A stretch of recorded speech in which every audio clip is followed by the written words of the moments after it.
viewers across the Catholic Archdiocese of Accra and beyond. I welcome all of you to my faith story, where faith comes alive through very ordinary people who have encountered God in a very simple yet profound way. You are watching us live either on Facebook or YouTube, and this is Depsocom Accra. And we are also live on Instagram and TikTok. My name is Father January. My official name, Father January Akpabli. I'm going to be your host for this episode number 10. In fact, we are proudly sponsored by the Catholic Archdiocese of Accra. We are also sponsored by Cake Elements, Pepsi Pine Ventures Limited, and Passy Enterprise. Now, if you care about Cake Element, they are specialists, or they specialize in cakes such as wedding cakes, anniversary cakes, donuts, and cake dessert in small containers. They also serve coffee. You can locate them at Awudome, close to TV Africa. Call them on 0244 460557, 0244 460557. You can also reach them out on social media, Cake Element on Instagram, Facebook, and TikTok. When you say Cake Element, they say your true taste. Proudly, we are also sponsored by Pepsi Pine Ventures. Pepsi Pine Ventures, they are producers of Pepsi Pine fruit juices such as fresh fruit juice, fresh orange juice, pineapple juice, fresh watermelon juice, fresh pineapple ginger juice, fresh pineapple ginger mint, and all these come without preservatives. They are very natural. Call them on 0553116380. 0553116380. Make your orders for your parties, for your weddings, and for all other things, and they will be there to serve you. Now, Passy Enterprise Furnitures are into office furnitures, office tables, cabinets, and what have you. Call them on 0244 545727, 0244 545727, and they can be located opposite TV Africa. They give you elegant office solutions. Beloved, if you want to be a sponsor of this program, you only have to take our numbers down there and then send us a WhatsApp message, and that is all. And then we will take it up from there. Our numbers are 0595202972, 0595202972. Depsocom Accra will be happy to have you as a sponsor of this program. We also encourage you to interact with us throughout this program through our Facebook, our TikTok, our Instagram, and then our YouTube account. Like these pages, you can share them with friends and families.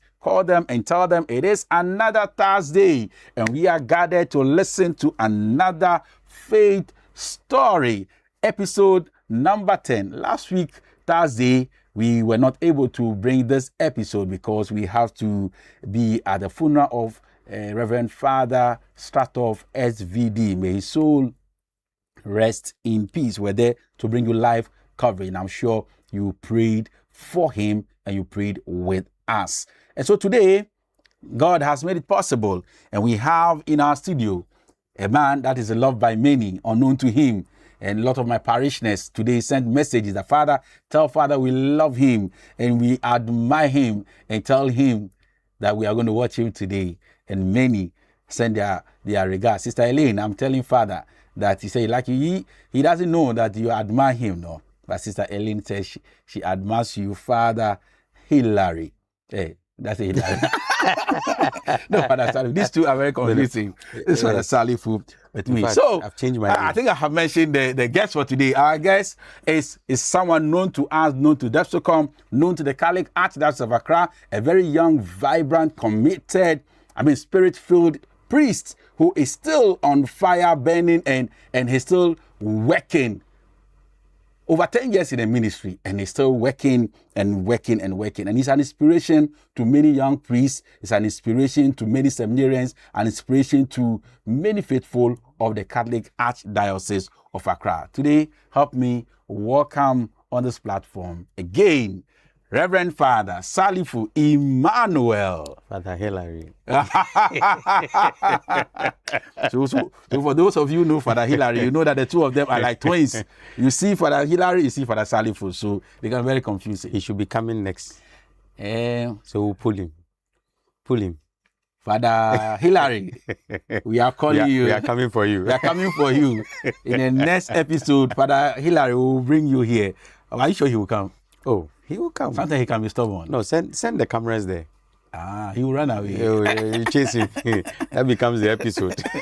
Wonderful. Dear friends, so if you are following us, this is My Faith Story episode number 10. And we are here with our guest, Father Emmanuel Salifu. And we want to hear the story of Father Emmanuel. Father has been here. We have had program. The last program we had was about the latest encyclical written by Pope Leo, and it was in depth. It was so beautiful. So we know Father on that score as a teacher, as a shepherd. But now we want to hear Father's faith story, his faith journey that has brought him this far, so that we get to know Father very well. Sometimes we think we know some people, but hey, you get to know that you don't know them. And so, Father, you are welcome once again. Thank you, Great. Father. I'm always happy to be on set with you. Because people confuse us. They should check out for the beard. You see that? I don't keep beard. You keep beard. No. When they see me and say Father January, yes. I don't keep beard. Yes. Anyway. And that's the difference. Now, I was also not keeping beard before. I have to keep it this way, so that they can tell the difference. So for those of you who have been confusing the two of us, I'm sure now you will see the difference.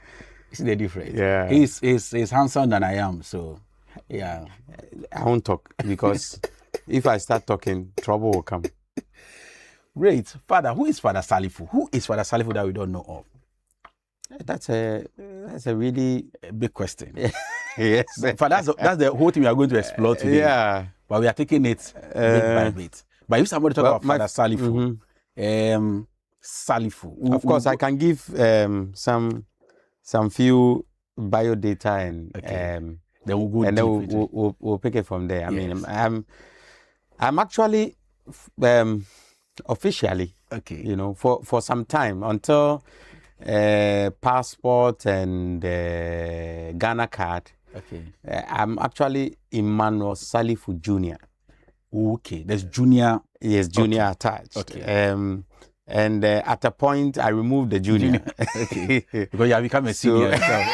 Oh, no. I think I removed the junior way back. I don't think it was even in my certificate when I wrote my baptismal card. Because my father is Emmanuel Salifu, Emmanuel Kweku Salifu. So he's senior. But you also have Kweku as well. No, I'm a Thursday born. So he was a Wednesday born. And so that's the difference. Yes, exactly. So I was named. In fact, I am the only one my father named. All his children were named by my mother. My mother recounts the story that anytime she gives birth and my father comes and he says, what name? And they say, you are the one who gave birth to name. So there was Daniel, there is Dinah, there is Dennis, or D. And then finally when I came, he said, no, he says, when my father entered and he saw me, he said, as for this one, name him after me. Wow. That's how he did it. So technically, he said, name him after me. So my mother would name him me, but eventually he directed that it should be with his name. So that's how come I was named Emmanuel. So I'm named after my father. My mother is Elizabeth Timbala. By the time I was born, we're in Teshi. I was a baby by then. So we moved to Tema when I was just about a year or less than 2 years old. That's when we moved to Tema. And so I grew up in Tema, Comte 2. We had been in the CMB Cortex and Good Shepherd became my home parish. So my father comes from Tangasie, Amedagaba. Oh, okay. Yeah, I'm a Dagao man. But you know, one of those lost. Yeah, for Pemena. Like you don't speak Dagao. I was no. So let me. Okay. I'm one of the lost children. Yes, exactly. Because you know, anytime I meet Father Boloro, because he's also a Dagao. Okay. You know, he speaks. Yeah. I can't speak. For various reasons. I mean, the response we are not able to give him now. There was some politics in the house that did not allow me. So all the Dagao people in the house, please, you will have to come and teach Father some Dagao. So if you are watching us here, Dagao, please let us know on the platform. And the interesting thing is that my mom is from Congo. Okay. So my mom is from the Talensi district. Okay. For those who know Congo, there's a beautiful how do you call it? Not grotto, but Marian Shrine over there. Huge. The church is very big. That was actually where I was baptized. Okay. You know, so I was baptized by Monsignor Rogers Abadomyore. Yes, in Upper East. Upper East, yes. Okay. But not in Teshi. No, not in Teshi. My brothers and siblings were baptized in Teshi. Okay. You know, so and I used to have, when I was growing up as a young person, they recorded my baptism. Wow. You know, the cassette, but it's lost. Ooh. It's lost. But I had listened to it. I don't know how come they recorded it, but they recorded my baptism. And I remember, but in movement from house to house, we lost that. So, I mean, basically, this is how I grew up in Tema. And if they are, I remember the first society I joined was Legion of Mary. Okay, so let's do the family first, then we'll get there gradually. So with the family, are you you are not the first? No. I'm the fourth born. You are the fourth. Yes. The last or the fourth? The last of my mother. The last of your mother. Yes. Okay. But I was the last born for some time, and I was dethroned. When I was in SS. Oh, I see. SHS. Yes. So I enjoyed for a while. You know. Let me tell you one of the some annoying things about me as a last born. As a last born, you know. In every family, last borns, if you are not careful, they will scatter. They will be terrible. The last born. Really? and especially when you have maybe from 3 going. That's my thought. That's my understanding. You see how when parents are growing, they tend to evolve into grandparent mode. Yes. You know, so those who are born last, the kind of discipline or the kind of firmness. You know, you are when you are a parent, a fresh parent. The first child, I call them the guinea pigs. Oh, really? You know, okay. I mean, those become for the test for the parent. So now you have become a father. You are a mother. So with your firstborn, you want to make sure that things are right. Things are right. You know, so when he makes small mistake, then you are on the person and all of that. So firstborns are often trained with hard hands. Okay. Secondborn, it softens a bit. So by the time it gets to the lastborn, it's relaxed. Then it's relaxed completely. And so at a point when my siblings, I had some heat rashes. Terrible one. Okay. So I used to go to Korle Bu a lot. They would take me to Korle Bu. They took my skin, my everything. It was not working out. When there is heat, at a point in school, they even thought it was measles. It would just come all over my face and all of that. So that was also a cross I had to bear growing up. And one time we went to the hospital, and I think I heard the doctor tell my mom, it's possible that it could be an allergy. Obviously, it was an allergy to heat. Okay. But he said maybe food, they should check food and something. So when I heard food, then I said, wallahi. What it means is that if I don't like any food, and I tell them, I won't eat. And at that time, growing up, I didn't like tozafi. And you know, this is a typical North. You didn't like tozafi? Oh, no, I didn't like tozafi. And this is my favorite food in the north is tubani. Tubani, okay. Of course, growing up also I developed ulcer. Okay. And so now I don't take beans. So to get the picture clear, you were born in the north. Yes. You were born there and you grew up there up to. Oh, I mean, I came back. So you know how I grew up in Tema. In Tema. So that's just going to your hometown. Oh, okay. And coming back. Oh, okay. Going to visit. Oh, okay. And coming back. Okay. So it's not. So you stayed. We at that time. Okay. We were in Tema. Okay. Remember I said from Teshi. From Teshi. So all my siblings were born in Teshi. Okay. So we're based in Accra. My father and my mother actually met in Accra. Okay. So the north was just a visit. Oh, okay. No, we just wanted to take some childhood experiences in the north. If you are no. I don't have any. Yes. Okay. At all. Okay. It was just a visit. Okay. And then when in the evening everybody is eating tuzavi. Okay. You know, my siblings will be very annoyed because I'm guessing some of them also didn't like it, but nobody cares. Really? And then they will ask, Yuma, what will you eat? Then I'll say, oh, I'll eat bread with Milo. I like bread. Even up to now, I like bread. Now. Okay. And I will say, I hope your parishioners know that you like bread. I'm bringing you bread for fetch, you know. and said, then I'll say, oh, I'll eat bread and with Milo. Yeah, maybe with some egg. And that's the funny thing, with some egg, whatever. And they will send, I'll be sitting there. Then they will send the elders to go and buy what I would eat. Yeah. And it was so annoying. And my sibling, my big sister, and we grew up also with a cousin, Mercy. Okay. And then they would tell me what was annoying was that anytime I requested for something, they are the ones who will be sent. Yeah. And even though they will also like to eat it, they will not get it. Yeah. And when they are going, they will be insulting me. When I was a kid, I had I don't know how this is called, etiko. Oh, okay. You know, I don't know the English version. And then they will start insulting me and using that. Please, dear viewers, we want to know the English name for etiko.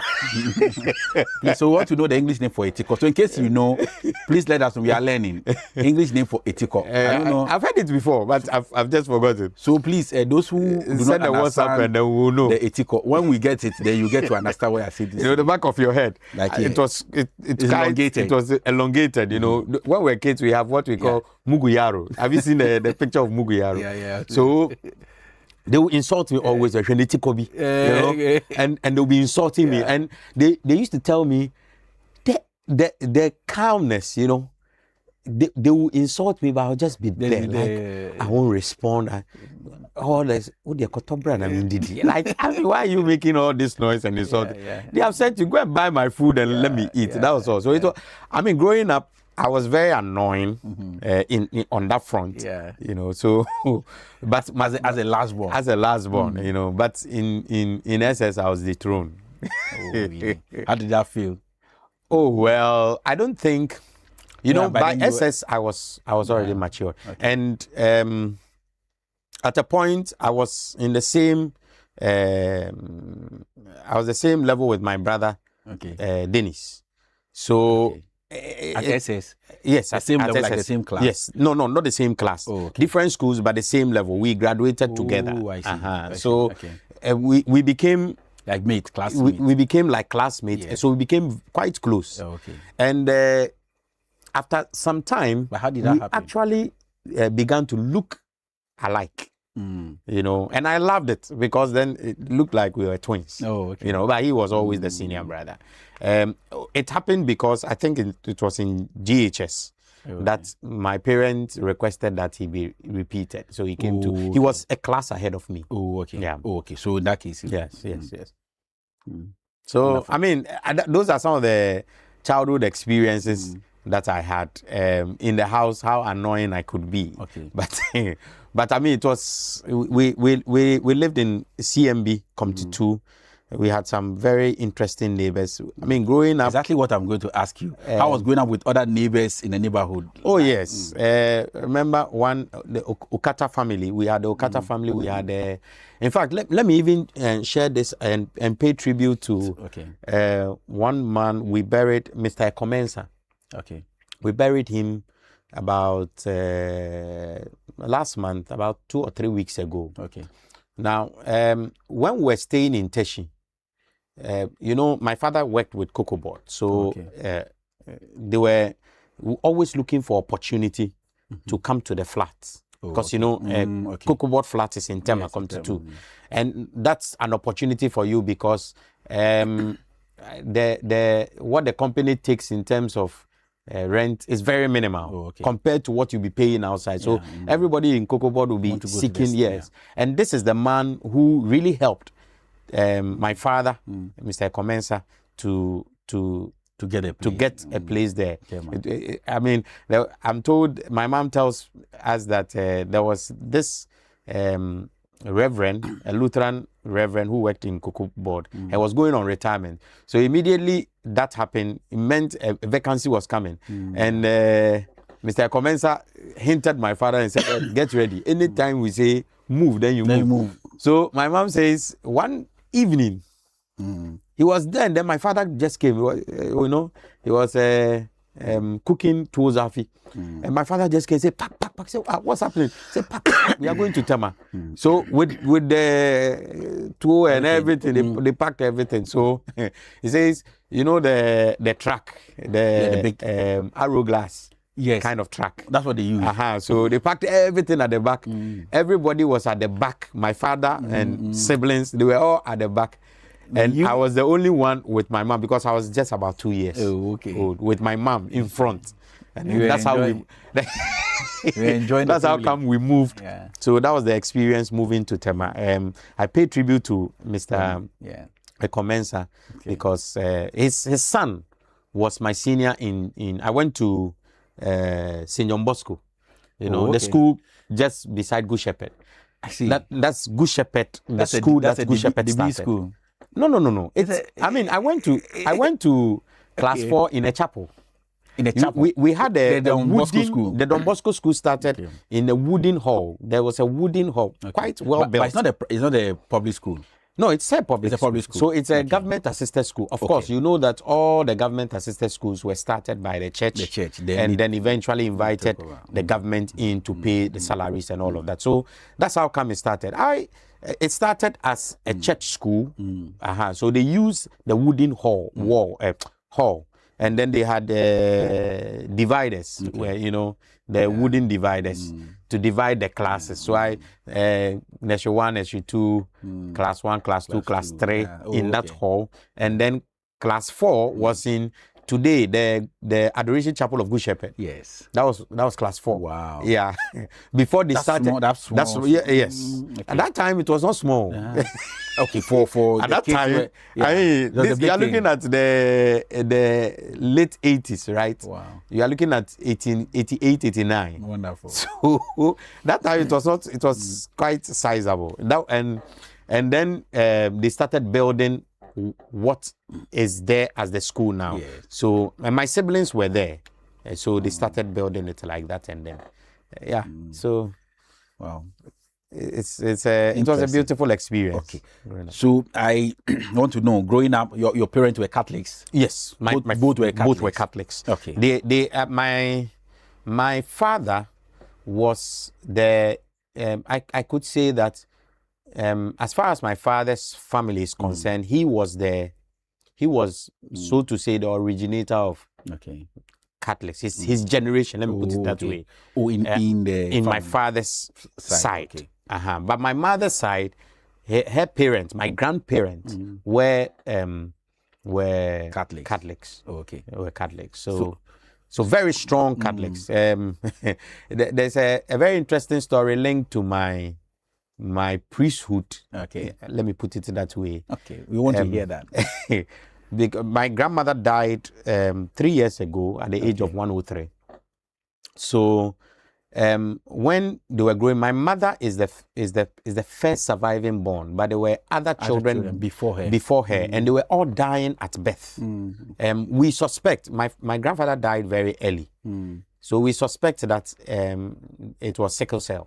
That's just the suspicion that we have, just a conjecture, because they were all dying very early. So and they were the first generation Christians. Okay. So my great grandfather told my grandfather that it is because he has stopped worshiping the gods. That's why he are killing his children. And what kind of God is he worshiping that is killing his children? So he should stop going to church. So eventually my father my grandfather became relaxed in going to church. You know, all this so crisis, he stopped. children, yes, sort of. You know, and Father Lapointe, how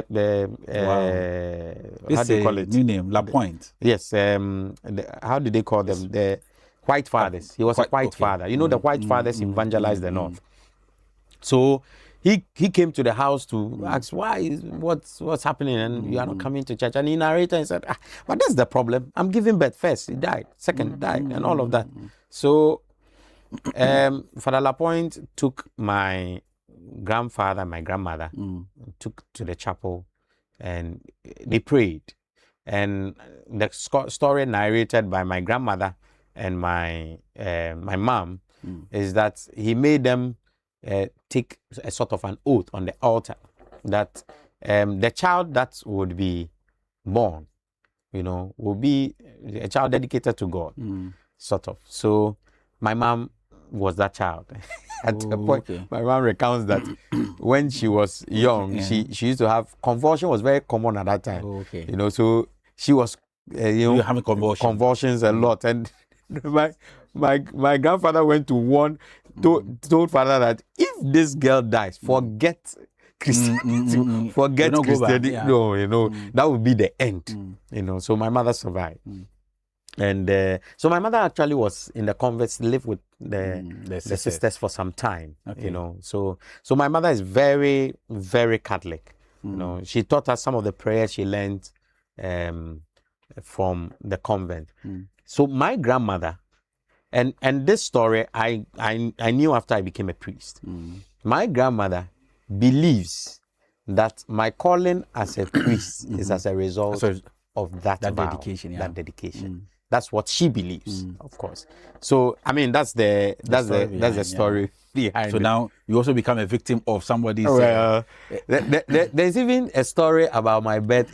That's also interesting. When I was being given birth to, it was a bit difficult. So, at a point I was not coming, and then my grandmother, who is a local midwife, those who were trained, a local midwife, was fine. They were all finding it difficult, and then my grandmother started praying the Hail Mary, and then I came. Then the placenta was delaying. Then one of the the women who were around told my grandmother, when the baby was not coming, you said something, so say it again. And then the woman, my grandmother, said the Hail Mary again, then the placenta came. Now, interestingly, that woman who asked my grandmother to say the prayer, she was not Catholic. She was not Christian at that time. Because of that, became Christian. Yeah. And became a Catholic. Became a Catholic. Became a Catholic. So these are some of the stories surrounding the birth of my mom, my birth, a bit linked to my priesthood, because my grandmother was very I have my own story about my priesthood, but for my grandmother, this is the story. We will come there. We will come there. So, my dear friends, if you have just heard what Father said, I mean, this is to let us know the prayer, the Hail Mary prayer, so simple as it looks or it sounds, we pray it with faith, comes with a lot of miracle, and this is one that is recounted at his birth. That when the prayer of the Hail Mary was said, Father came out. And then when it was said a second time, the placenta, which was delaying, came out. Let us know your story. If you have a similar experience, I've heard of somebody's experience about praying the rosary, praying any of the devotional prayers, or a prayer backed by faith that has caused some kind of miracle that we must know. Here is Father Salifu, who is telling us his story. At this point, Father is telling us a lot. There are a lot of things that we need to do. We'll take it one by one, and then we'll get them. And so now, Father, you're born in a very Catholic home. Yes, quite so Catholic. I think by now it's not a surprise how we see you. I mean, the way you cherish the Catholic faith and hold the Catholic faith and even teach the Catholic faith. It means that you have a very good foundation. Oh yes, I had you. Was your father a catechist, mother a catechist, or anything? My mom. I grew up knowing my mom as a Christian mother, so that's the. And then they had St. Charles Lwanga, which was the Northern Society over there. Apart from these two, that was it. But she was very, of course, I mentioned that she grew up with the nuns. So she had a very solid, yes. Yeah. And my father was also quite Catholic. Okay. Not your very, you know, every Sunday Catholic, but he was Catholic. You can't stay in my father's house on a Sunday that you are not going to church. It's not possible. Okay. Every morning we had morning devotion. We had a morning devotion prayer. Every morning. Every morning. And we had this standard prayer that my mom taught us. Okay.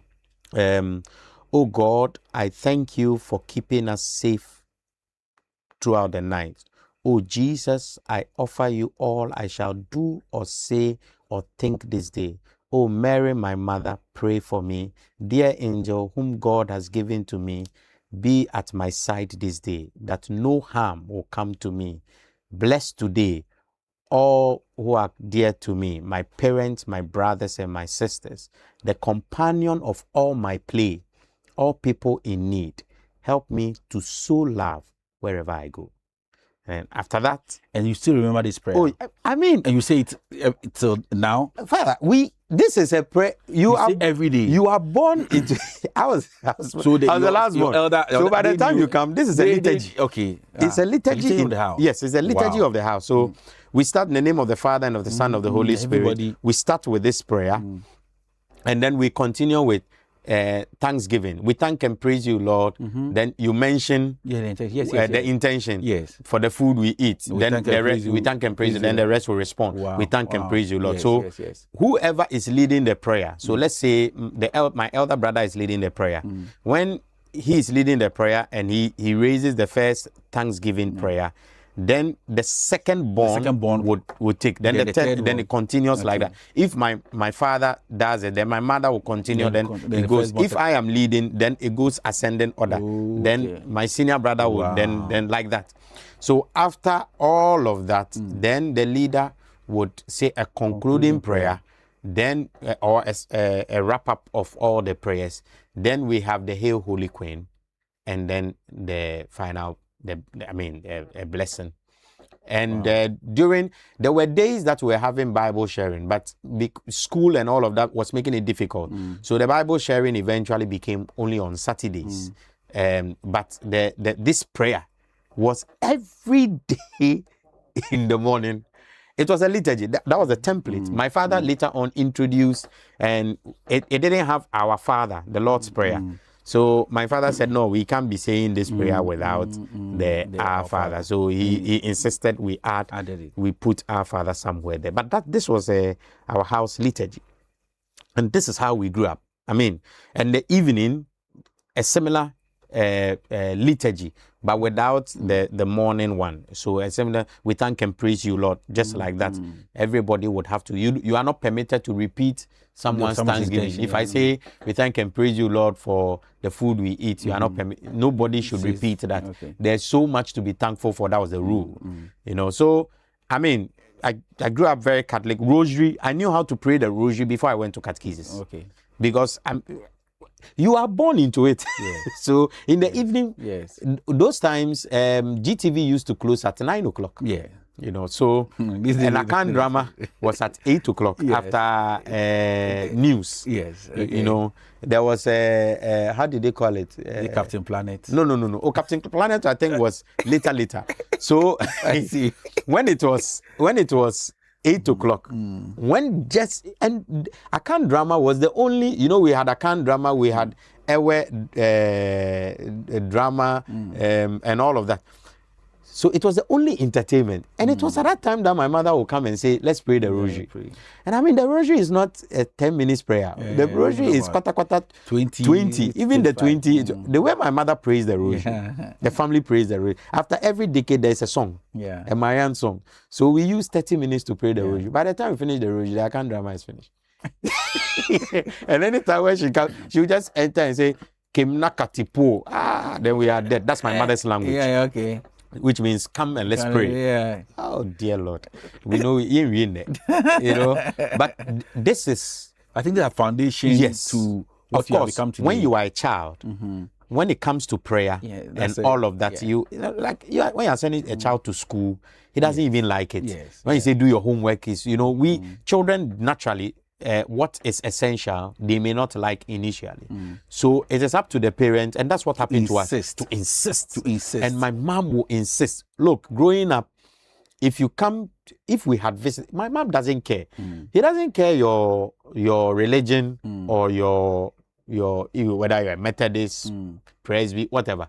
So far as you are in a house, especially during holidays, when it is time for Angelus, and our friends come around, when it is time for Angelus, she will come in, put off the television, let's pray the Angelus.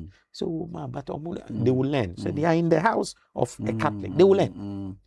So, I mean, you couldn't be in my family without knowing how to pray the Rosary, the Angelus, and morning prayer and evening prayer. It was a template. And it is not catechism that will teach you. This is from the home. This is from the home.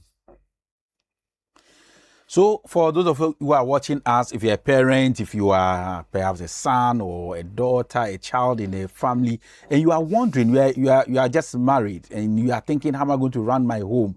How will I bring up my home and all that? You are thinking of what to do. I mean, this is why we are learning. So there's a template here for you. You can pick this template and then, tailor it to your family needs or something. Okay, so this is why we are doing all this, so that at least you know what is happening in somebody's home, how some Catholics are bringing their families together and are practicing their Catholic faith. So if you don't know what to do or you are not doing anything and you are thinking of what to do, I mean, there's a template for you. You can pick this as a family and then begin to do something. This is how we can keep the faith alive wherever we find ourselves. So we have learned something beautiful, at least from Father's family. So if you are watching us, you have any question about this, you have any contribution, please write them in the comment section. Also, let us know where you are watching us from. And we also ask a question, what's the English name for Etiko? We have not forgotten about that one. So please, you can give us the answer in the comment section if you have found that. So we go back to Father and we'll listen to his story. I mean, this is so beautiful. Oh yeah, I mean, I now understand a lot of things now. You could, I mean, as young as class 3, before I even, because I was in Legion of Mary before I took communion. Okay. And I could lead the Rosary in church when it's Rosary man, like in public.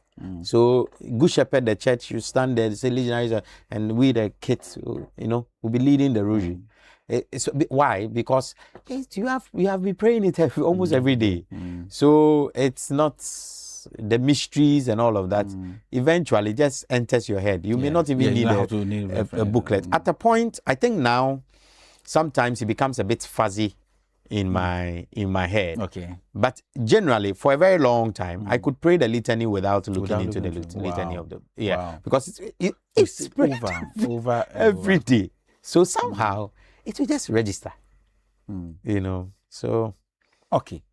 So Father, with all these ones, can we say that I don't want to believe priesthood you were pushed into priesthood? Oh no. No. I mean, with all this one, how did it spark vocation in you? I think it was mass. So from Legion of Mary, I joined Serving of Mass. Okay. So when I was Legion of Mary was the first group you joined? Yes, Legion of Mary was the first group I joined. And look, those days also we had mentors. Like we had people who were interested in the youth and bringing them up in the faith. There's a catechist in Good Shepherd, Father John Arthur. John Arthur. Yes. He's called Father John Arthur. No, I mean, sorry. He's John Arthur. I mean, John Arthur. Okay. Bra John. We used to call him Bra John. He was a mass server. Okay. I think he was a sacristan at the time. And then I was very little. So he was a legionary as well.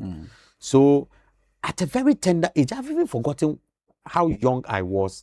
I was made the treasurer of Legion of Mary, the junior presidium.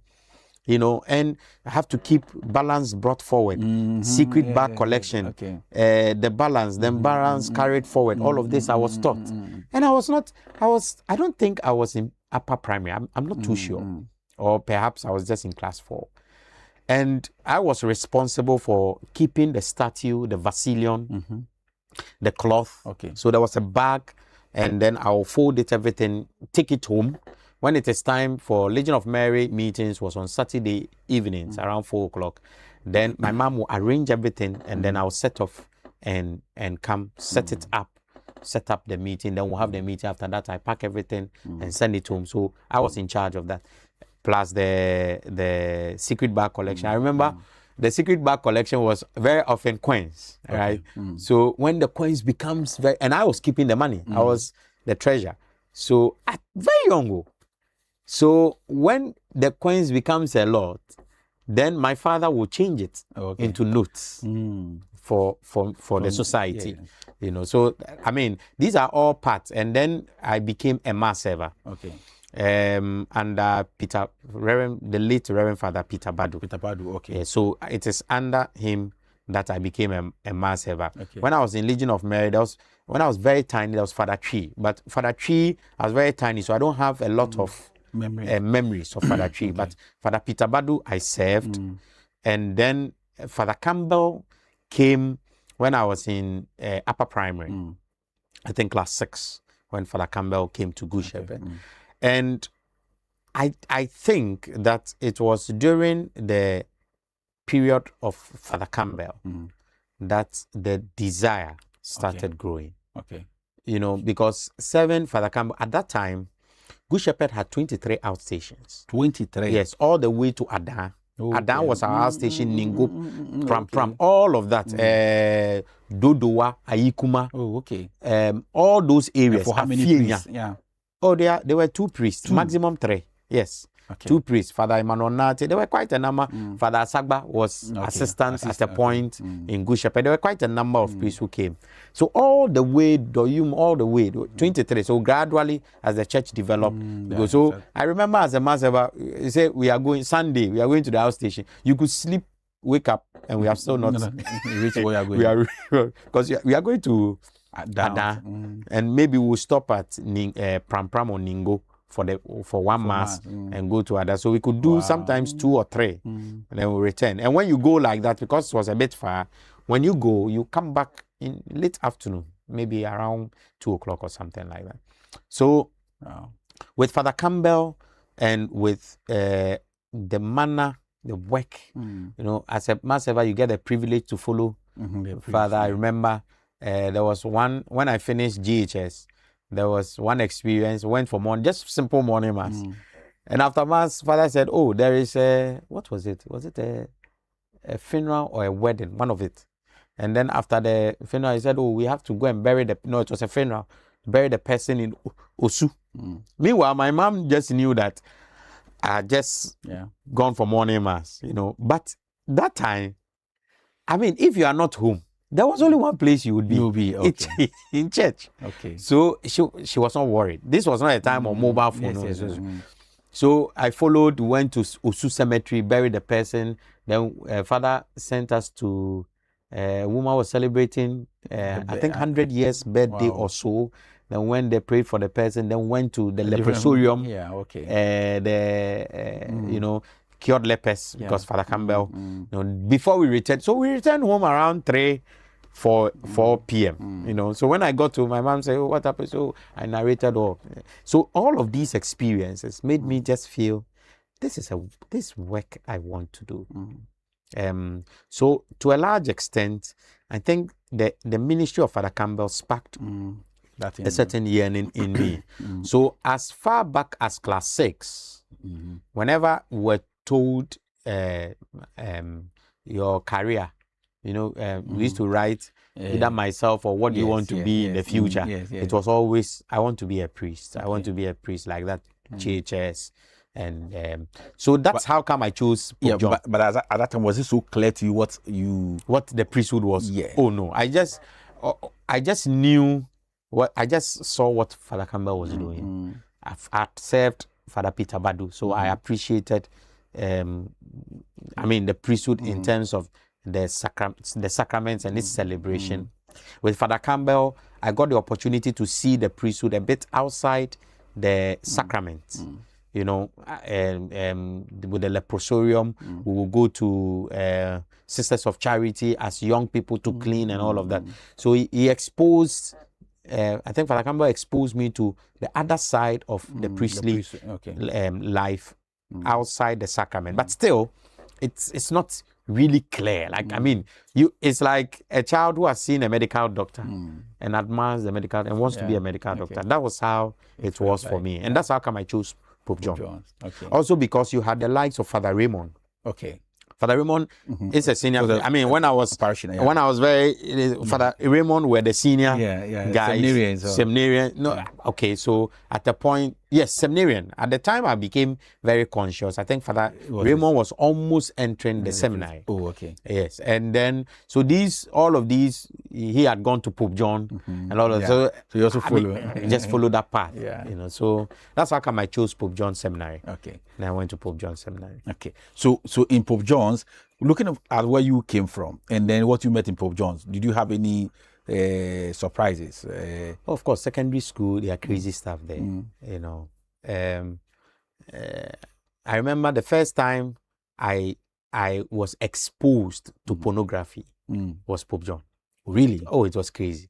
I mean, the secondary school. I used to tell my mom, if you have a child and he goes to secondary school and he comes back with his head still intact, like he's still correct, still obedient, still, you know, he's still, hey, you have a so-called for you. You have to. So which one was your story? Because your head was intact. It was crazy. Secondary school was I mean, I love it because it's also, again, the exposure, you know. You have that all tested manner, your faith. You have all manner of things in the secondary school. But in the seminary, you had this routine. That protected. Yes. When you are in Pope John Seminary, you have morning prayer, just like the seminary. So you go for morning prayer at 5:30. Then after morning prayer, there was meditation. And after meditation, there is mass every day before you join the school for assembly. Now, the boarders, they come from only mass with days assigned. So Bowers House will come maybe on Monday, Elsben House will come on Tuesday, like that. But for the seminarians, every day, and we're using the breviary. So that was morning prayer. Then we had evening prayer after supper, 5:30, and then we'll have evening prayer. And then we had after prep night prayer. So in terms of faith, Pope John kept me alive. Of course, we also had Legion of Mary. The seminary. The seminary. And you had Lectio Brevis. The rector once in a while meet us. And it was Pope John's seminary that, you know, I met Father Amwako Opare, then Father Justin. These were the two seminary rectors that we met. And they shaped us. They formed us. Father Opare. So recently I met Father Justin at the embassy. The way I hugged him, he's like a father. Because they are the ones who, you know, they took every boy like their son. And when you have your report, they had time. They will call us one by one with your report and ask, so what is happening? Especially when you are in Form 3.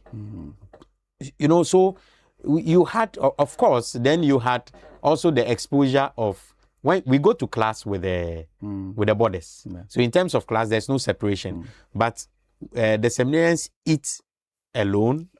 Have a different place of the regular students sleeping, and then of course our prayer routine is there. But when it is class, we join the regular students. So there was. So that's where the influence came from. Oh, there was exposure, crazy exposure there. You know, I remember one time went for Interco, and then there was this crazy stuff. And Pope John decided, I think they beat one of the Pope John guys, Ganas. You know, they beat one of the Pope John guys, and then Pope John decided to go to war with Ganas. Then the boys rallied and then went to Ganas. Caused mayhem. The police came. When they arrested, I think they got about, out of 5 people they arrested, they got about 3 or 2 people who were seminarians. But I know you're a good footballer. Maybe some people don't know. You're a very good footballer. Father is a very, very good footballer. In terms of football, I think it was a seminary. Yeah. I mean, I was playing football from even back primary, okay. GHS, okay. and SS. SS, it was just the seminary. I was never good enough for the. I mean, that's okay. for serious. Let's see, for the final team. For the final team. Okay, let's say first selection. Yes, I am not. I won't call myself naturally talented. I think I love football and I learned how to play it. So eventually in it was in the seminary that I sort of developed the true skill for playing football. So I used to Ghana Black Stars can come in. So I used to play two, right fullback. Okay. Right fullback. In my class, we were full of defenders. So eventually, because we're full of defenders for the cream boys, because we're full of defenders, we needed to find some people who would play other roles. So Jermaine Adomankuma, for example, was a defender. But we had to convert him to a striker because he was a speedster. He can run. And he was quite good with it. I mean, he's a defender, but he was quite skillful also. So he became an attacker and eventually became the school team attacker, Wonderful. With Father Siao, our senior, and all of that. So that's how come I was able to get through. So in my class, sometimes they use me as a midfielder. But when I came to the seminary team, then I was a right fullback because that was my natural position as a right fullback. So but the question was how did you have any negative influence there? Because playing football, yes, you would have engaged also with some other people, and sometimes some of these things come with. I mean, as I said, in Pope John, in terms of football, it was just just the normal, just the houses. Even in the houses, I didn't get selection, so I was not. As I said, when we play as the seminary house, then as friends, then I will play, but. The true competition of houses and all of that, I wouldn't. Schools. There were far better players, far better players. So, in terms of influence, negative influence, I think, as I said, Pope John exposed me to a lot, good and bad. But how did you survive? Oh no! As I mentioned, there was a solid routine in the seminary. So no matter the exposure of whatever craziness is in the school. Even Pope John itself, the discipline, you are exposed, but there is a certain discipline there that will keep you in check. Father Ayem, I remember when Father Ayem in the evening is walking down the street, he doesn't have to come to the class, and Papa Ayem is walking down the street. Everybody will check himself. Whether you are in class, whatever you are doing, you will stop and try to at least pretend strict. Strict. He was, so these are the things that really shapes and forms people. You had Faraday. I hear he has retired now, who also very strict. So you had these strict father figures in Pope John who put you, you put you in your right place. Some of the rowdy boys, they will shape them. I mean, we there was a point, some of the students who are well built, and when they misbehave, and then the teachers will come and want to discipline them, and then they try something. So you want to beat me, then you hit his hey. Then you're the priest. The priest. The one happened even in the seminary. And they would let you know that no matter how strong you are, we are the forbidden. We are the ones who will train you.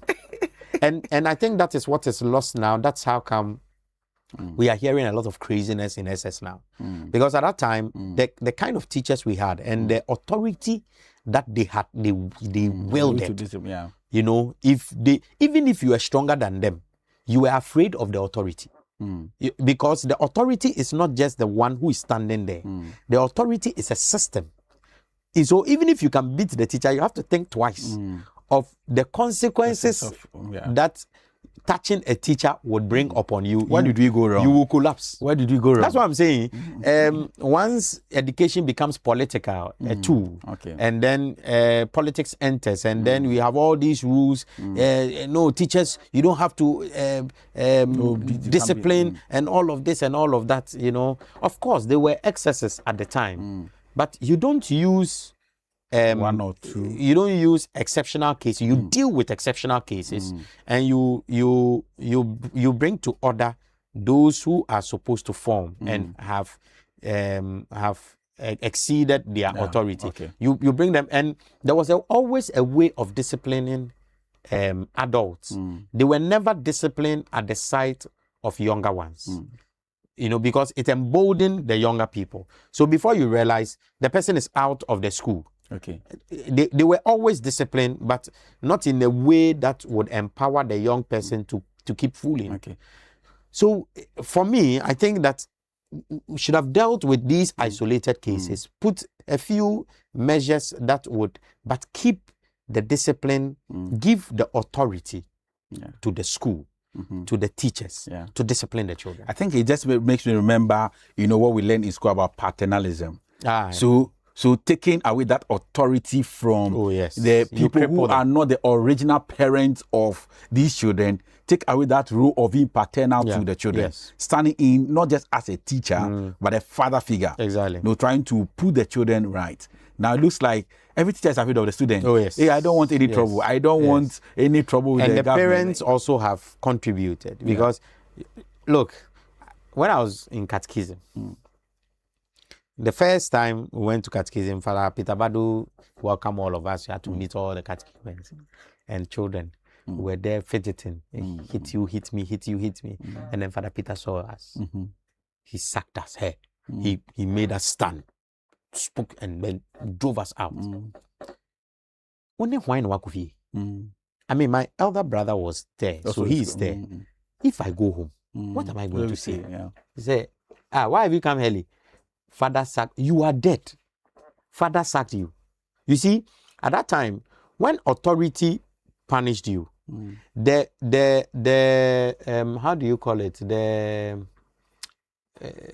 gave the authority the benefit of the doubt. When you come and report, already in your parents' mind, the authority is already right.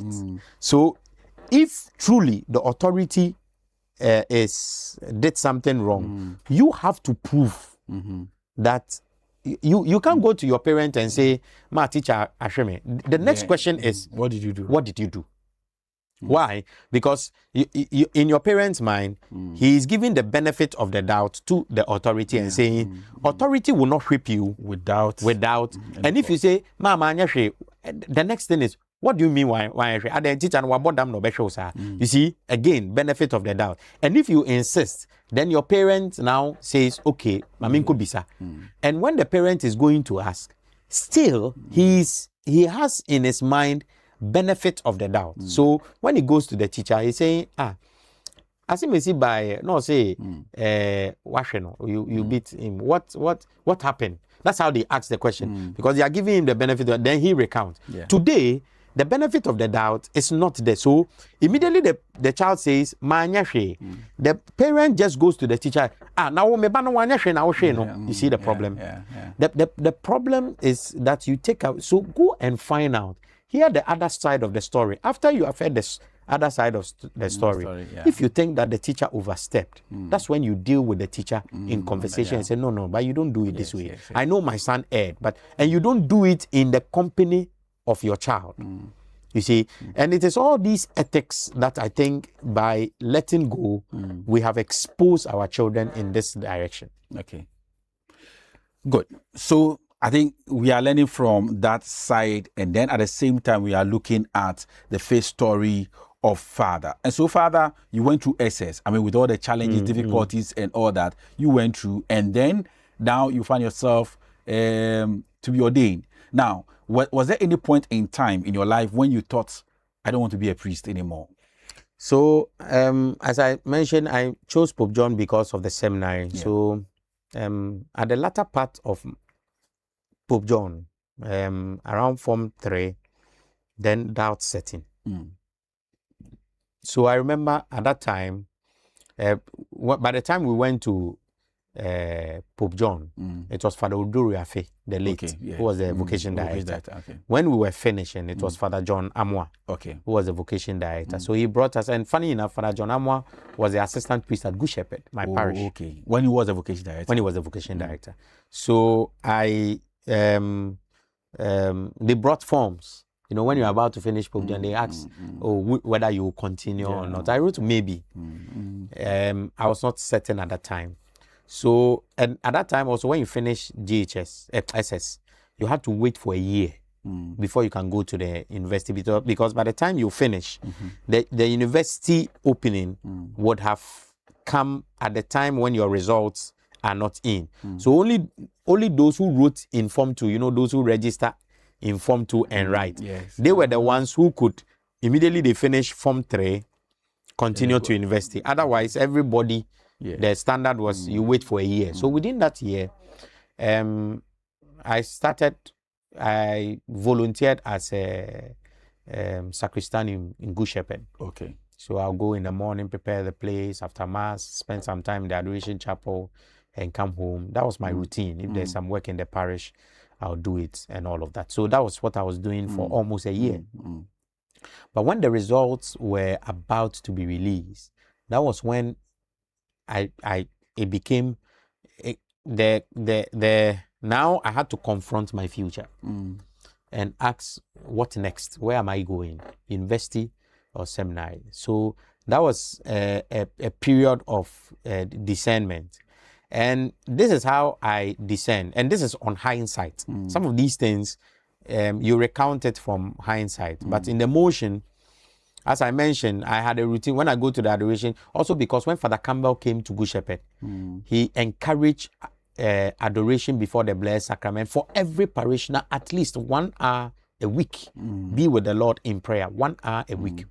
So from JHS, I had this habit of going to the Adoration Chapel. I make a lot of joke out of it because around that time, when you go to the Adoration Chapel, you sign in the 1 hour, but most of the time I'm not able to pray for the 1 hour. Pray like 20 minutes and the rest I used to sleep. But you sleep in prayer. Or you pray, you sleep. So that routine stuck with me after SS, and anytime I was in the Adoration Chapel, when I thought of my future, I could literally daydream. Like my mind could drift off to imagining how the priesthood was like.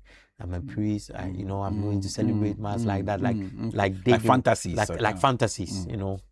Then, whenever I was not in prayer, normal, and I was thinking of my future, it always came with university, when I studied BCom or economics or accounting, one of those business. So I did business in SS. So that was always the thought. It was a thought of priesthood when I was praying and not priesthood when I was not praying. You know, but I didn't notice this. It's that's what I'm saying. All of this is hindsight. And I think I was also fortunate because Father Amwa, the vocation director, was my assistant parish priest. I was a mass server, and so sometimes a few conversations here and there. But at a point, I noticed how this happens in prayer. How I seem to drift. And I remember giving God an ultimatum. I told God, if my results come and it's so good to go to the university, I'd rather go to the seminary. If I think about it now, I think it was a silly deal with God, because I mean, if God wants me to go to the university too, He would give me a good pass to go to the university. But at least that was the wager I made with God. The results came. I got a good result, and I think what also helped was the fact that when I thought about the whole scenario, I realized that why is it that when I enter prayer, this feeling was very strong, you know. So I thought there was something there. I discussed with Father Amwa a few times, with Father Campbell. I think I don't really remember well a lot of my discussion with the priest, even though Father Campbell was my motivator. Okay, yeah. Like he is the real inspiration. Yes. But I think a lot of the discussion concerning the priesthood went the way of Father Amoah. And he helped me, and eventually I told my father I want to go to the seminary. What was his reaction? He didn't mind. He didn't mind. Was he expecting that? Oh, I don't think he was surprised because I was a church. All the boys, all of us, we were quite church based. The firstborn was a mass server, and myself, I was mass servers with my other, and my sister was in CYO. So, I mean, church. So I don't think it came to him as a surprise. Okay. I remember him coming to tell me one day that some of my uncles had expressed concern that why don't I go to the university first before going to the seminary? And at that time I had made a bit of inquiry. So I told my dad, oh, if it is about university degree, the seminary, I'll get it. I mean, if I go to the seminary, I get a university degree. So I don't think that's a problem. The seminary is like a university. So I'll get a degree from, I didn't even know where the degree would come from, but I knew that once you finish the seminary, you will have a degree. So that was my and you know the way that my father said it, it's like somebody tells you, oh, Kobisa way, and the person is expecting you to make the conversation, oh, my son, but won't you go to him? But my father came and just recounted, your uncle say, which means he wants to dissociate himself and know that it is not from him, you know. That's how I picked it. So I knew I had my father's backing. And my father was I think he was very proud because he visited me in the seminary very often. And quite a number, as early as spiritual year P1, when my father is coming to drop me off at Soto, or he's dropping me off at the station to pick a car, he would always ask, hey, Inti, when will you become a priest? I say, hey, why? But I mean, I think he came to a few of my pastoral grounds, you know, and to see what's happening. Yes, where his son has been posted to. And by T3, he died. My father died in T3. In terms of education in my house, my father was the one who would follow in terms of education. He would come for PTA. He would. So all of us, when we were in SS, it's not my mother who goes for PTA meeting. It was my father, including when I was in the seminar. When I was in the seminar, I don't quite remember my mother even visiting, but it was always because that was how do you call it?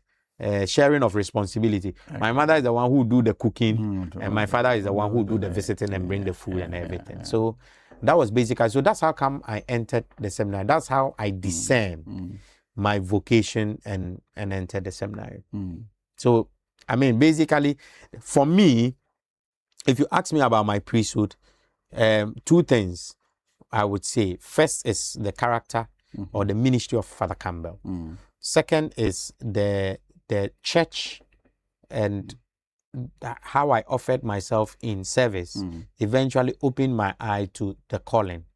And I felt this is the reason why I didn't want to be an SVD or a religion. You wanted to be an SVD or no. I didn't. It was not even a consideration because Father Campbell is SVD. So a few people have asked, oh, but Father Campbell is SVD. Why no?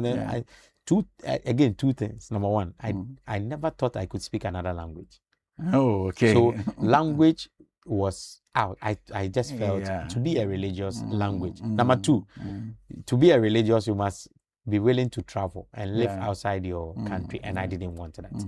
So I wanted to work in Ghana, and so I didn't want any itching.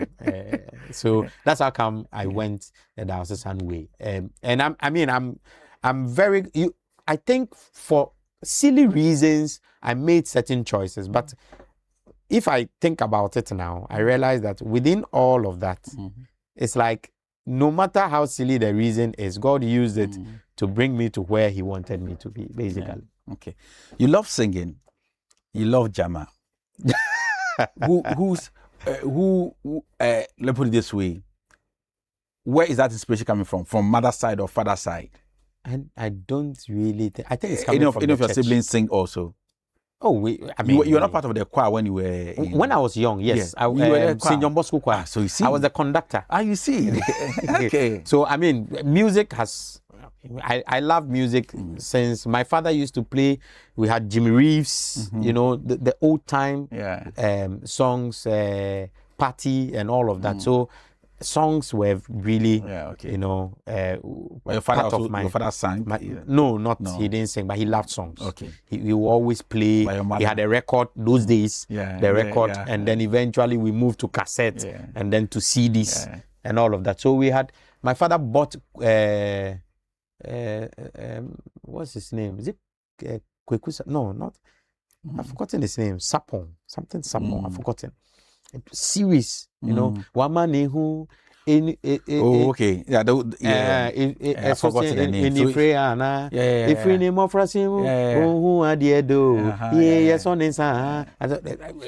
think the late Yao Sapon, exactly. And he had a series of his CDs.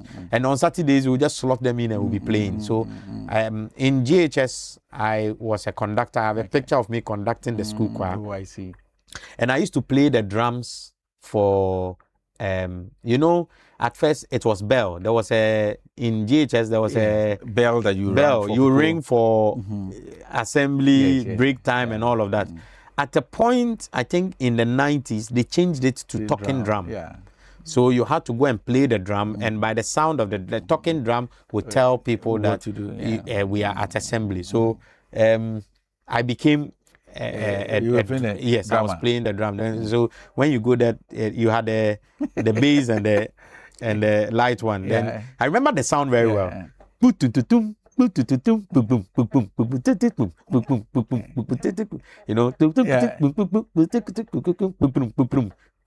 Then that's break time.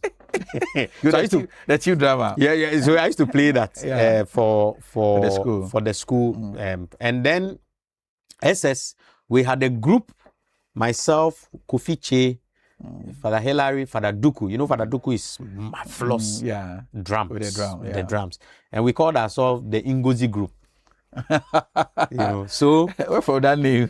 Don't even know. Some of the things we do in SS, only God knows. So on Saturdays, especially when we're in Form 2 and Form 3, on Saturdays, then after a few work, of course, Form 3 you don't work.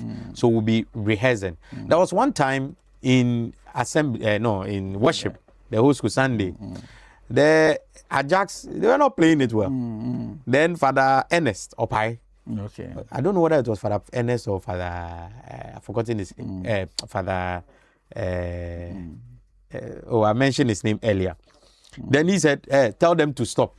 Call the Ngozi, call the Duku and the friends to come and play. And that was the Ewe, the set. Okay, the Bobo drums. Okay. So Kofi Che will be, Kofi Che and Father Duku will take the bigger ones, and then I will take the one of the small ones, and Father Hilary will take the other one. Then now you heard the Father Hilary has come in the picture. We could shake the school with the drums. So drums also was part of me with the songs. And then once we got to SS, the seminary. In the seminary in Sotum, I was the liturgical prefect in Sotum. Oh, okay. Yeah. Then in Pedu, then the music came. Yeah. So in Pedu, I became the music prefect. Yeah. And that's how we put together the first Pedu hymnal, if you remember. Yeah. Wonderful. You want to give us one Jama? Drums are not here, so we can't. Don't worry. We will provide the drum. We will provide the drum. I give us a cappella. Oh, how can one person sing an a cappella? Yeah, we also had a cappella group. You see in Sotum. Yeah, we created a cappella group. I don't know. You sang bass. Yeah, I sang bass. Yeah, yes, sang bass. Wow. So how has all this one inspire you in your ministry? Inspire your work as a priest? Well, all these a drummer, a footballer. Let me see, all these, sacristan, how did it influence you, or has it influenced you? I think all of them have played a role. My greatest influence, I think, stems my devotion. maybe prayer life stems from my mother. My determination stems from my father to a large extent. There's a story of, I have a very vivid recall of an experience I had with my father. My mother, as I said, my mother, very devotional, also because of her background. But my father, you know, strong northern man, you know, one night, dawn, I woke up to go and urinate, and I saw my father in prayer. It changed my perception of faith.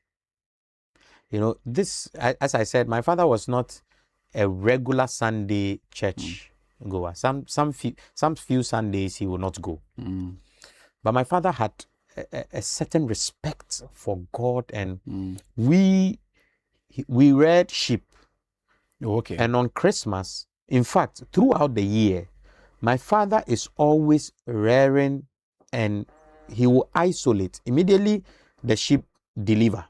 He will isolate a sheep that is unblemished, a sheep that doesn't have, so if it is white, it is clear white, doesn't have any spot. Yeah. And that sheep, he will feed, like, you know, to make it big. Then Easter, Christmas, we would send it, we will bathe it on Saturday, dry it, and send it for offertory on Sunday. Wow. So we knew, and my you see, my father had certain things. Money you are sending to church must be clean. He will look for nice notes and put it there, and he says this is for Sunday, even if it is Wednesday.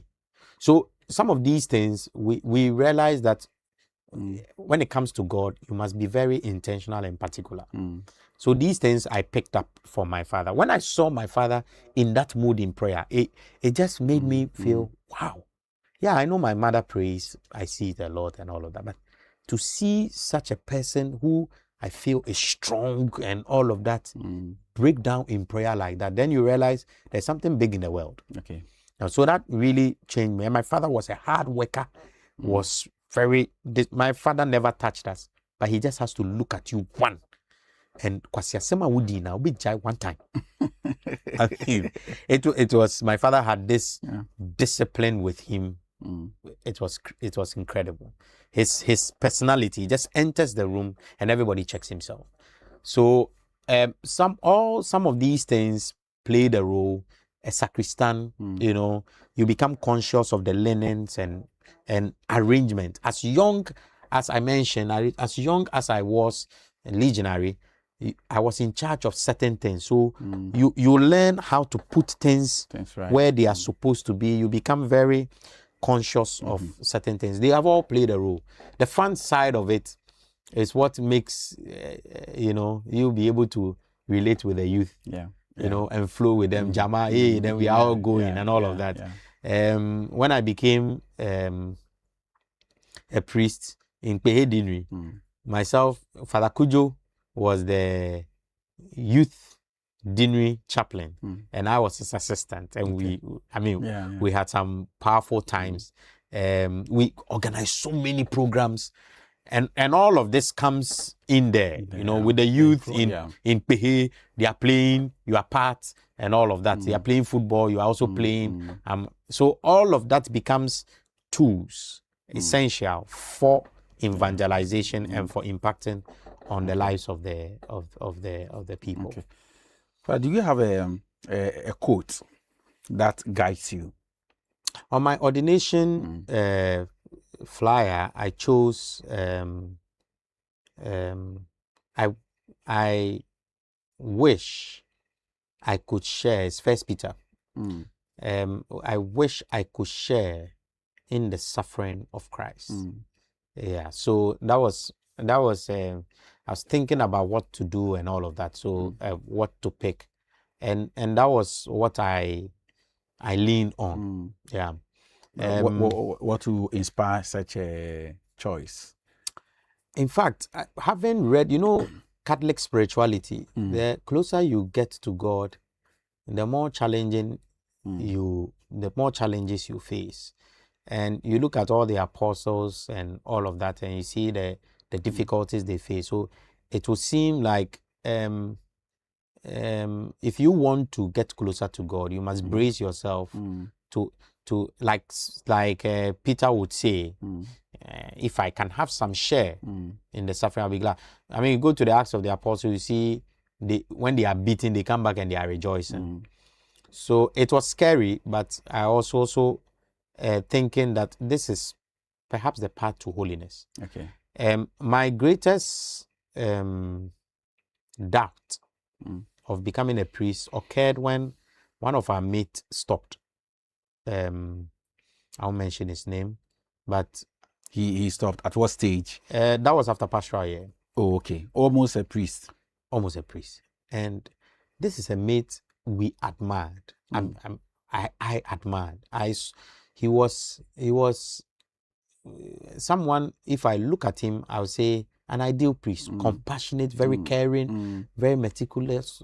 I mean, he was your ideal. You look at him and you are thinking, Yamiafrel, you know. Then he said, I'm discontinuing. And I thought, if you are discontinuing, then why am I there? It threw me off, because I wondered, if the good ones are out, then what about us? So I questioned whether there was something I was not looking at. There was something he had seen, I had not looked at it, for which I still felt I need to continue. But he had recognized it and left. And then secondly, I was wondering, why would God pick me over such a person? So it threw me off. And I remember asking my mother the question, what will happen if I stop? She gave me a very good answer, which propelled me, made me realize that I'm free to choose whatever I want. Because she told me, you decided to go, so if you decide not to, that's fine. And for me, that was a real important understanding, that she won't break down, nothing will happen. I mean, you continue with life. Because unfortunately, for a lot of Catholics, when a person goes to the seminary and comes out of the seminary, the stigma is terrible. So when that happens, when we have that kind of culture, the danger is that people are not themselves. Yes, you force people to go through even when they don't want to go through. So I asked my mom, because at that time my father had died. I asked my mom because she was the most important person. I mean, if she doesn't have a problem, I care less who has a problem with it. So when she told me that this is it, she doesn't really mind. Then I knew that I had the freedom to choose. I discussed with the late Father Himfe, who was my spiritual director. And then he asked me, the process of discernment was quite simple. He asked me a few questions. How do you feel in the seminary? How do you feel about the priesthood? So I'm tranquil. I'm not agitated. And he said, that's a good sign that you are at the right place. That tranquility. You are not agitated. You don't want to leave. You don't feel misplaced. And he said, that's a good sign to realize that this is it. And then the second thing he told me is that God calls us individually. So you can't look at another person's journey and say, if he had stopped, then what is God? No, that's not how it works. I'm sure there were better people, Joseph of Arimathea, they were all there, but they chose Judas. You know. So wonderful. So perhaps, I don't know, this may be a last question before we look at the messages that has been sent to us. We'll read the messages. So keep your messages coming, our dear viewers, wherever you are. Please, you can let us know where you are watching us from. If you have any comment, please send them in and we shall read each of them. If you have a question for Father, for any clarification, please send the questions. Maybe I have not asked all the questions you want to know. Feel free and let us know. We still have a lot of people online who are following us. Father, looking at how handsome you are, how intelligent you have been or you are and all that. Did you ever have any challenges with women or ladies growing up? Did some ladies, friends, or no, did you have? So that, people want to know the story. There may be somebody watching you now and think Number one, I never thought myself as handsome. I always saw my... Oh, that's true. Okay. Growing up, okay, I always saw my brother, Dennis. as the handsome one. He has a baby. Look, up until today, when people see the two of us, sometimes they think that I am older than him. Okay. You know, so I look, as far as JHS, I always admired him. Like I can look at him and say, he's a fine boy. Like, I mean, my so I never compared to my brother. I always felt, oh no, he was a handsome one. So I never thought of myself as handsome. Okay. I had some crushes. Okay. In GHS, I had a crush on a girl. Nobody knows. I'm the only one who knows. Okay. You know, so yeah, so that was there. I mean, nothing. You know, crush. You see the girl. If the girl comes around, then you become very quiet. You know? But you couldn't say anything. GHS, what did we know? We're just there, cool. Okay. So no, but I loved wherever I was when she came around. I loved it. Okay. You know, because I really admired her. Okay. She was beautiful, intelligent, and all of that. So that I remember. Okay. Then in SS, I had this friend who liked me. Okay. You know, and she was very beautiful. Okay. But you know, I went to SS with this mind of I want to become a priest. Yeah. So exploring it was some wavy. Okay. You know, so even though you liked her, or perhaps she liked you. She liked me. Okay. I also liked her. Okay. But it was you know, I'm going to become a priest, that kind of. So I had in my mind, I'm going to become. But that didn't, I mean, in making a decision, that was not. Oh, no. So I mean, we didn't even explore it at all. Okay. We remained but friends. She didn't know that you had a crush. Oh, no, we knew. As for that one. Oh, okay. Oh, yes, we exchanged letters. Okay. She knew, I knew, you know, but there was always, I want to become a priest. Okay. You know, I want to become a priest. That thing. So we remained friends. Okay. She'll come and visit holiday time and all of that. So that also was there. And then, I think after that, really that was it. I think I had an experience on pastoral year when I had a secret admirer. Oh, okay. You know, and she would be right. I never knew who it was. Oh, okay. Yeah.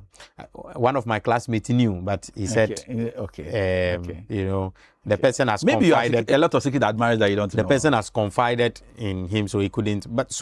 But that was also there. I never got to know the person. I suspected somebody, but I never got to know the person. Okay. I received letters because I didn't know the person. So the letters were one way. Okay. So I think also yes. I think also the person was afraid that you know, the person knew I was a seminarian. Yeah, but at that time in pastoral year. Pastoral year, exactly. A year or two to become a priest. So I think the person just felt like I need to tell him, but I know Nkusihwe. Okay. So there was no need to expose herself to rejection. Okay. In that sense. She kept it. So she just did anonymous till the anonymous stopped, and then that's all. I'm sure she's married somewhere. Me, I don't even know. So those are, I mean, always having an attraction is always there. So that has always been there. Check a light now. So you have you have a beautiful lady. She's nice. You see the person, and then you just you just check yourself. You know who you are, and so that has carried me on. Okay. Up until today. So I've seen some beautiful. Beautiful ladies. Yeah, just to let our viewers know that I mean, it's not as though it was that easy. You like from a very good home, a good Catholic home, and then just went to the seminary. Oh no, me didn't I mean, you want to share any of the Kwasiasem? Oh, I mean, even in SS. Okay. What time? I mean, not in the area of ladies. Yes. That I think I was fortunate because of my siblings. Okay. And I often tell my elder brother that he set a certain example for us. So you wouldn't see certain things for you to even venture trying them. Okay. So that I often don't even attribute it to my parents, but more to my senior brothers. Okay. Because they set an example. Yes. Okay. But in Pope John, we skipped class. Oh, you skipped class before? Charlie. we were not allowed, if the teachers are okay, we were not allowed to be in the dormitories. Okay. Went to the dormitory, were sleeping. Then, the upper top there. So we could go to the seminar. It's then Faraday, came. Charlie, with another teacher, came. They said they knew that the boys were in there. They come to do inspection. They were coming. This one will pass in this room. You know what we did? We were flipping the window. The window. We were flipping from one room to another room like that. We were going. So the pillars were like this. They were very thin. So we stand on the, and it was quite risky too. We stand there and then we go. So when they come to this room, then we go to the other room like that. I mean, it was crazy. So some of those crazy thoughts, crazy stuff. I told you my first exposure to pornography was Pope John. It was, that time they had this magazine called Ebony. Yes, it was a magazine. Ebony. Or a newspaper. Yes, it was like a newspaper. Yeah. How those things speculated, it's crazy. There was Ebony and there was a part of P&P at the latter part that had relationship, but was very sexual, and not in pictures, but in reading. They would describe the sexual act in detail. Boys would go and buy it and bring it to class. I was in business too. Read it. So, with all this craziness, there was, as I mentioned, there was still elements of discipline, Legion of Mary, prayer, seminary prayer, meeting the formator. So these things sort of kept you in check. My school father was Maurice Amponsem. Okay. He's married now. He would come and call you in the evening, go and learn, and like dawn, okay. Go and learn. So and then Father Siao was Father Hilary's school father. So when he wakes Father Hilary up, then he'll come and wake me up. So you had these seniors, Maurice, Siao, who were, their heads were on their shoulders. They were correct. Okay. So it's you. And and you will meet somebody who will just put you right. So that's why I say the exposure to all the foolishness and the exposure to the goodness sort of balanced itself. So I ended up coming out of Pope John a better person. Okay. At least I can say that. But it is obvious that I really did some foolish things. In Pope John, boys things. Oh, Lord have mercy. So that is the beauty of it, that in the midst of all these ones, still God finds a reason to call. God finds a reason, just like Moses will give excuses that I have killed, I have done this, I have done that, I'm not worthy of all these ones. God will still find a way. God wants to choose you or use you for his ministry. And that is the beauty of all this, that we are human. And that is what we want to understand today. My first story is to let us know that we are humans, telling stories that are related. And in all these ones, our faith is still alive, and we are building our faith together. So now join me as we read some comment. If you are not able to send comments, please check. The comment section is open. It's not blocked or it's not locked. I don't think that's the case. You can send us messages on Facebook, on our YouTube. Even we are on Instagram and TikTok as well. So if you send us a message on all these platforms, we're able to respond. And also we are on Lumen Christi TV. I think we are Meribah TV as well. And check us at all these places. But send us messages you can also send out a WhatsApp message as well. Our number is down there. So if you cannot get access to any of these platforms, send us a message on WhatsApp and we shall read that. Raphael Intem says the wait is finally over. Yes, Raphael. Thank you for joining. I think you sent out the first comment. Then from Kojo Owusu-Dia says, Father Alphonse, your countryman is here. So happy to hear this. Okay. So when Father's countryman is really here. Good. So we have Seri Ania Edel Queen says Ochiput. Is it Ossiput or Ochiput? Now, if I use Ochiput, is Ossiput? Is it Ossiput?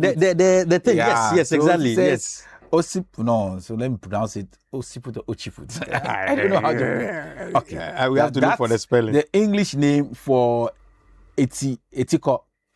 Okay. So it's let's pronounce it. How do they spell it? No, Occiput.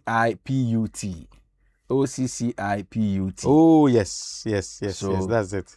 Ochiput is there. So now you understand what you're talking about. Fantastic. We call it Etiko. Yeah. So I had a long one. Daniel Seriam is saying, where are you watching? Are you watching from? Yes. Oops. So where are you watching us from? Father Raphael Asama says, watching from Des Moines. Is it Des Moines? Yeah. Is Des Moines or Des Moines? Why are you speaking French? But if it is English, it's Des Moines. Okay. It's Des Moines. Hey, bro, where do you? So Des Moines, I think it's English, it's not French. So from the USA. Thank you, Father Raphael Asama. Father, I'll get back to you. Father has made us a promise. Raphael Asama. Yeah, Raphael Asama. Oh, yes, okay. So, amazing. Father said I should get in touch with him. We'll do that. Remember us when you enter into the kingdom. Ira Ajwa says, I wish you can telecast this live. Ira Ajwa, it is live. Ira Ajwa, we are live. It is not pre-recorded. So I'm reading your message now. I wish you can telecast this live. We are live. It is not recorded. Yes, so Depsocom has responded to that. And then Albert Danso says, very beautiful interview, dwelling on his experience in the minor seminary. How the seminarians, where is it? Wapapa. So Albert, don't worry, we'll read the message. So how the seminarians are somehow exposed to all kinds of vice. Some school of thought think that the concept of minor seminary has not been so helpful in terms of nursing vocation and promoting vocation, because at the end of the day, more than 80% of the seminarians quit. You want to have a take on that? Oh yes, he has a long message, so we'll take it in bits. Yeah, I mean, we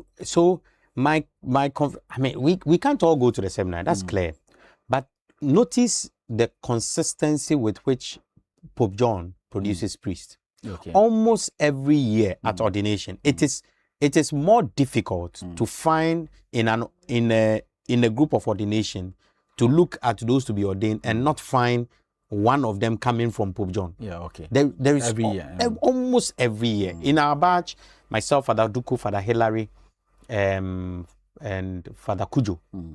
We from Accra, 4 from Pope John in 1 year.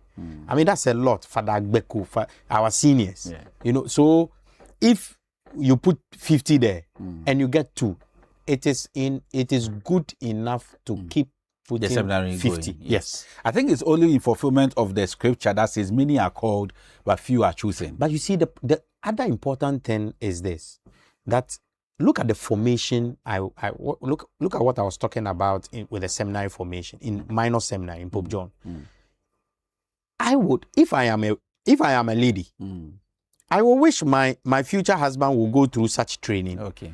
With morning prayer, evening prayer, night prayer. Exactly. Because such a young boy, if he doesn't continue and marries me, is likely to continue with such faith formation. You know, of course, a person like Andy Manome was not in the seminary house, but was always in the seminary. Okay. He was, I think, in Poso or Mwache, but he was often in the seminary. He would join us for prayers. He would join us for mass. Oh, okay. A few times he would come there for prep, and they would sack him because borders were not allowed and all of that. But all of these seem to have it leaves something with you. So even if you leave Pope John, you when you remember some of these things, no matter how off you go, when you remember some of these things, you may come back and say, no, I had a formation in prayer, I had a formation in this and all of that. So I think the seminary and this structure does not only produce priests, but produce good men who are needed either for the priesthood or for married life. think today we are promoting Pope John's. Father Ohene, you have to come and pay us for promoting Pope John's for you. The headmaster of Pope John's Senior High and Seminary, Minor Seminary. Father Ohene, we salute you. We salute you for the good work you are doing in Pope John's. Now we continue with the message of Daniel, Albert Danso. Say other school of thought too think the opposite, that the concept of starting a diocesan or metropolitan minor seminary is helpful and result-oriented in terms of forming well young guys and nursing vocation. Please, venerable senior brother, what is your position on these two schools of thought? Is minor seminary necessary and result-oriented, or not yielding result, so not necessary? Please, your personal view. I think you have. Yes, I think I've yes, so Father has answered that. Looking at the numbers that come out, the number that are put in, and those that come out, is still a good venture to enter into. I mean, a good thing to do. And secondly, the fact that it trains good men. You see, good young men who, whether they discontinue or not, you would have good Catholic men.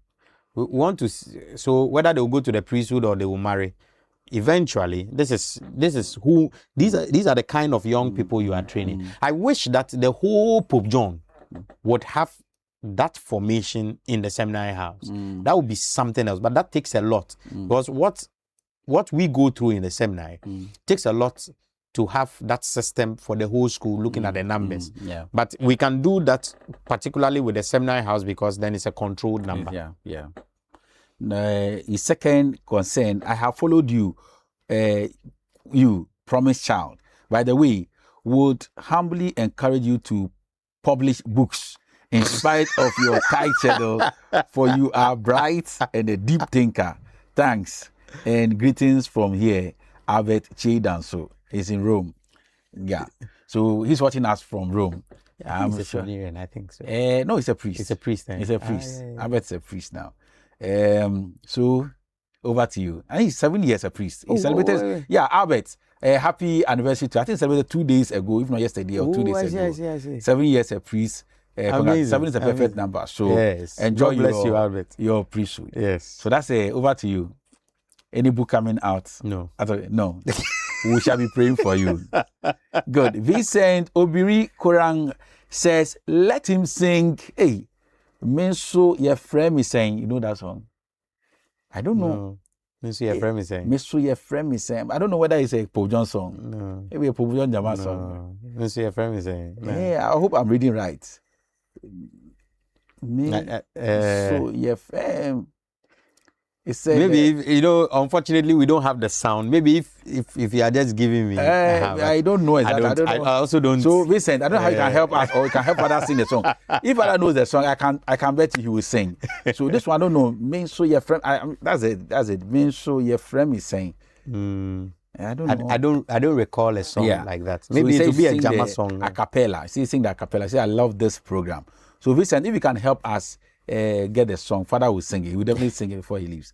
Then Verity says, hey, it's good to hear from the horse's own mouth. We were told Father Salifu was a Muslim convent. That has always been how do you call it? You see something Father Salifu. Yes, exactly. So you're not a Muslim convent. No, at all.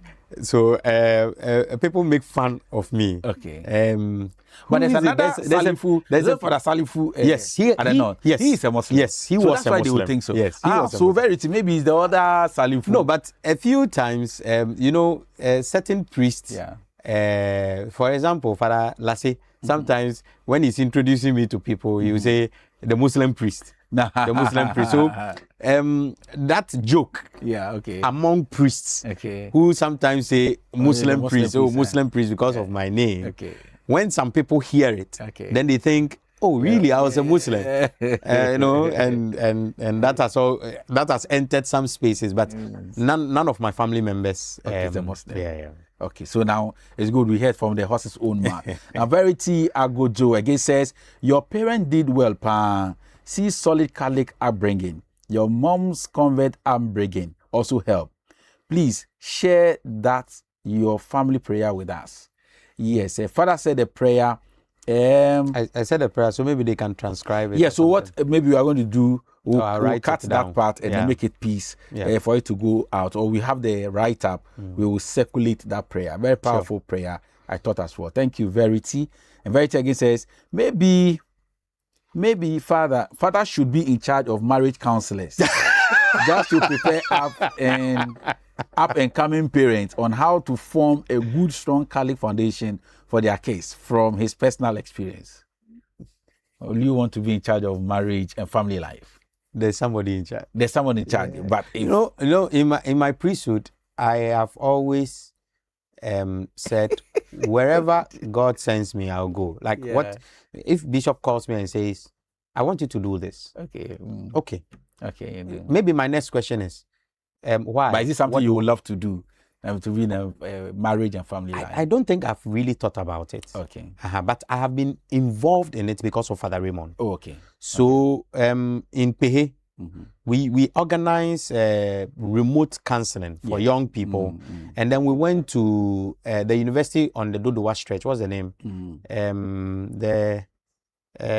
Not Ashasi, the other one.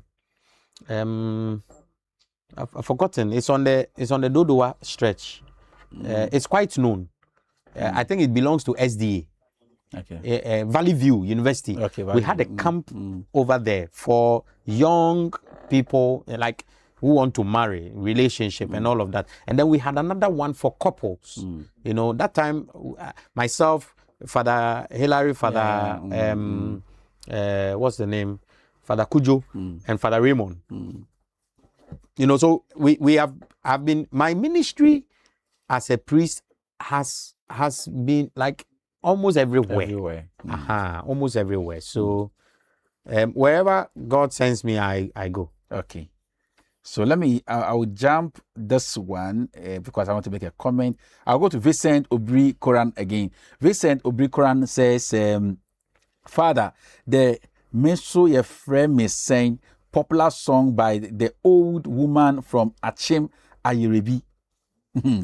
A very interesting song describing where they are from and what they do for God. Vincent is laughing. It's a laughing emoji. Now, Vincent. No, okay. So I think now you know the song. No. Okay. But I think Vincent is trying to tell me to sing a song that he is familiar with. Oh, okay. Assuming I know how to sing the song. Okay. Other than that, you can do a voice and send to the WhatsApp. And send to the WhatsApp. We'll play it and then we'll see if whatever 059-520-2972. So you can just send us a voice note on WhatsApp and we'll play there. Now there's another interesting question and I intentionally skipped that one. So that whilst he's doing the voice note, we are taking this one. This one says the Afro hair. No. What is the secret? When people ask me about my Afro hair, I forgot to ask you about the Afro hair. But you can't ask me because you are keeping your hair. No, you are a godfather. So when people ask me about, I don't understand. Very often I get confused why people ask about the Afro. Yeah. Because then very often my question is, have you asked anybody why they also shave? Yeah. Right. I mean, so why are you asking me why I keep my hair? Why don't you ask the same question to those who shave? It's all. I think it is just the times, right? Okay. In the 60s, nobody will ask a young nobody. You may rather be asked why are you shaved, because almost everybody kept an afro in the 50s and the 60s. And then we have all moved to shaving. So it's like shaving has become the norm. Okay. And I say, oh, I prefer to keep my hair. Oh, why? I don't have to have a reason. So you don't have a reason? It suits, I think it suits me. Okay. That's what I think. So, and I don't have I don't know how to, whether my terminology will be right. I don't have a hard hair. My hair is not. Oh, very soft. It's you have soft. A soft hair. Yeah. Yes, I have a soft hair. So combing it's not. It's curly.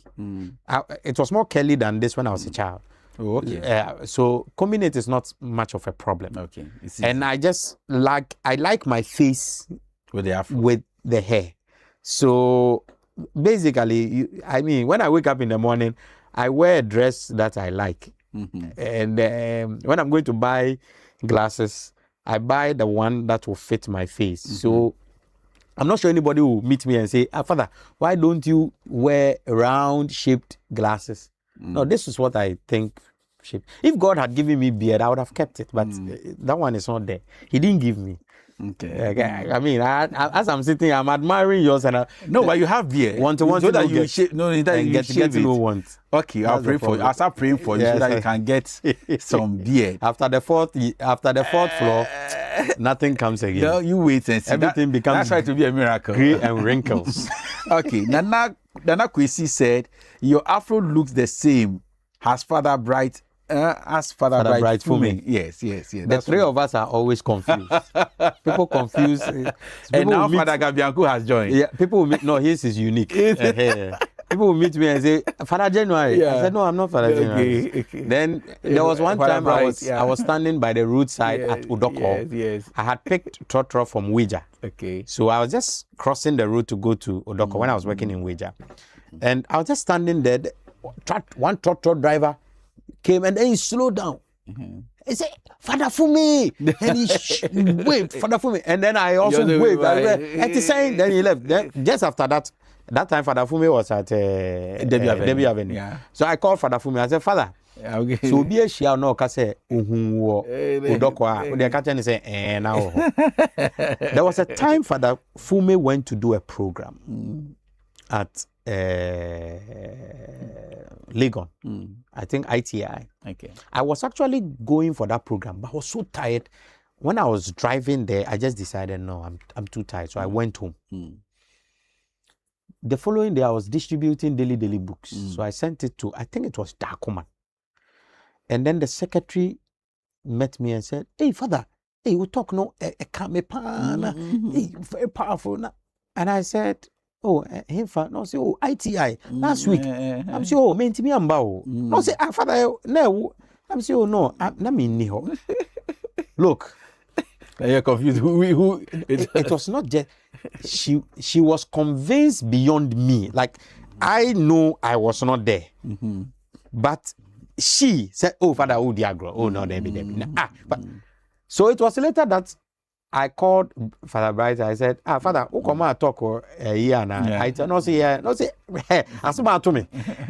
I couldn't convince this lady that you that I was not the one who gave the talk. I said, oh. But now Father Bright also keeps the beard, so now I'm safe. I remember because after I have completed school, I did finish with the thesis and all that. I'm sure people knew that I was done and I was coming home. So during the Rosary Congress last year, I was still out there. And somebody sent me a message and said, hey, you are back. And you didn't tell me what band I want to and I say, back where? So I saw you at the Rosary Congress. I was calling you, didn't mind me. I said, me, I'm nowhere near Ghana. So said, no, you are the one. They have seen you. Then I said, okay. I'll go and commit a crime. And then So this is happening. Anyway, here we are. So Verity is back again. She says, my dad also taught us to keep fresh notes for church. Good thing to do. Now let's go to YouTube. YouTube, here we have Emmanuel Mensa 9681 says, I love the way Father is being truthful with having feelings for the opposite sex. Okay. Yeah. I don't know what's love about that, but it's very human. It's not a difficult truth to talk about. It's not a difficult truth. It's so obvious. It's the truth. It's the truth. And then Nana Techi Kurang says, Etiko is Ochiput. Yeah. Thank you very much, Nana Techi Kurang. And then I think this is Angela Senaya says, very inspiring story. The unique family prayer is worth emulating. I think so. So I will let Father do that for us, at least get that prayer, and we'll find a way of publishing it on our Facebook. So anybody who want to follow that model as a family, it's a good thing to do, so that families can also begin to do that. Thank you very much and we thank your daddy, who was the priest in the house. Priest of the Salifu home. My mother was a deacon. You were the deaconess. Anyway, mommy, if you are watching us, we'll send a link to you. Watch your son and what he's saying about you. So thank you for all that you did for the family. And we have Grace Sena Yamali says, Father, I love your mother's morning prayer. It's the same thing. Could you kindly share it? It's so beautiful. So Father will do that for us. Father will do that. So we'll put all together, perhaps from the morning prayer and everything. It will take a while. See whether I can write it on the YouTube comment section. Okay. The whole prayer. Well, I don't. If you're able to do that, or when you get it, we'll publish it, and then people can have that. Let's go back to any other messages I'm not reading yet. We go back to Facebook, and if you have fresh messages from Facebook, no messages as at now. I don't know if you have on Instagram. We don't have any messages. And WhatsApp, I think we have read one of the WhatsApp messages already. So, Father. Yes. Someone said, without anything else to be read, want to hear your last words. So your last words. I'm grateful to now share for this. Maybe to conclude for all those who know, Father was the priest in charge, or the parish priest of but that one is old news. Saint Patrick. Let me say my concluding prayer. Well, let me conclude before you conclude. And Father, you're sure I can overtake it. Well, then you'll be arrested for that. So, but Father has completed his work there in Atomic and going to start a new ministry somewhere else outside of this place. Father, your last take. I'll conclude that when I'm concluding. So, thank you for this opportunity to share my life experience. I think it's a testimony. And basically, when we share experiences like this also, it's a recognition of how far God has brought us in the midst of our weakness and our silly mistakes. And I have made some real mistakes in the ministry. I remember one time, Father Ted, I never mentioned Father Ted, who was my first pastor. He was the only priest I worked under. Okay. As an assistant. After that, that's when I went to study, and then came back and started. So, Father Ted was a father figure, and one time, when you come for the seminary, you think you are smart, but he was a formator. Of course, he was a Father Ted is Father Ted is solid. You know, Father Ted had a doctorate in moral theology. When I was with him, he used to, they used to bring him, he belonged to the Ghana Ethics Committee that vetted ethical issues in terms of medicine. Okay. So they used to bring him huge cases. That's one of the missed opportunities I think of. I mean, I enjoyed his ministry. He taught me a few things. Prayer, you know, every morning we'll go before the Blessed Sacrament and pray and all of that.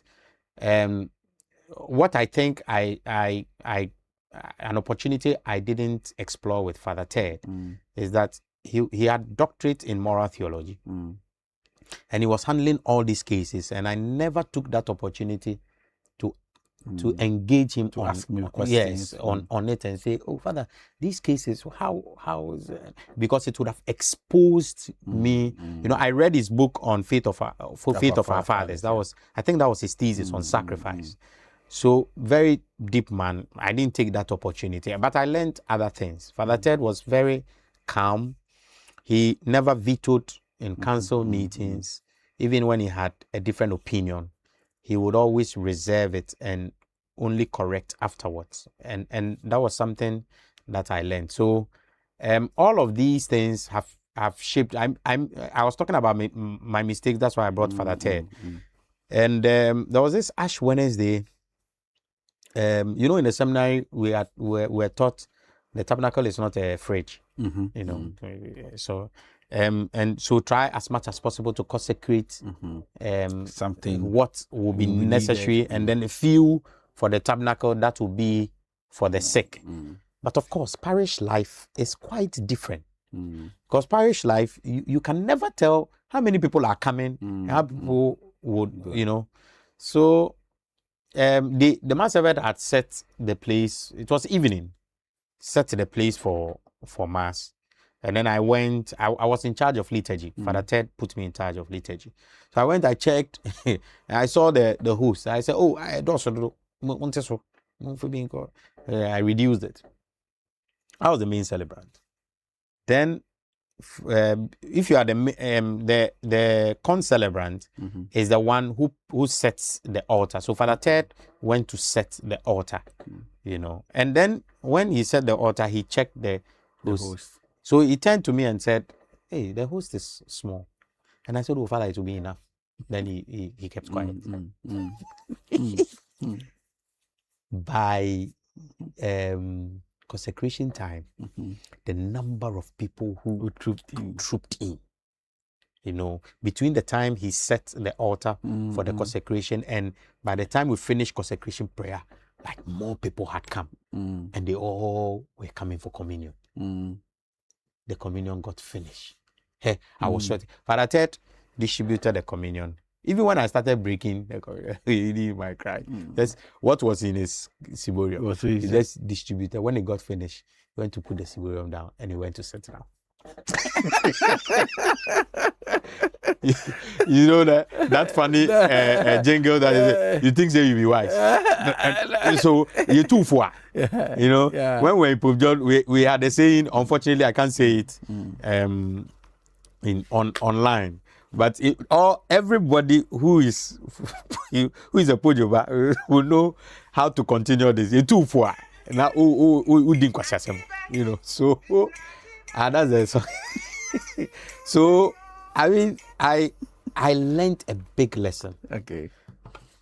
When you come from the seminary, the pastor you work with, because the pastoral field is quite unique from so maybe you want to play the seminary, you know. Later, so it is for you to be humble and learn. I thought I knew and it will reach and all of that.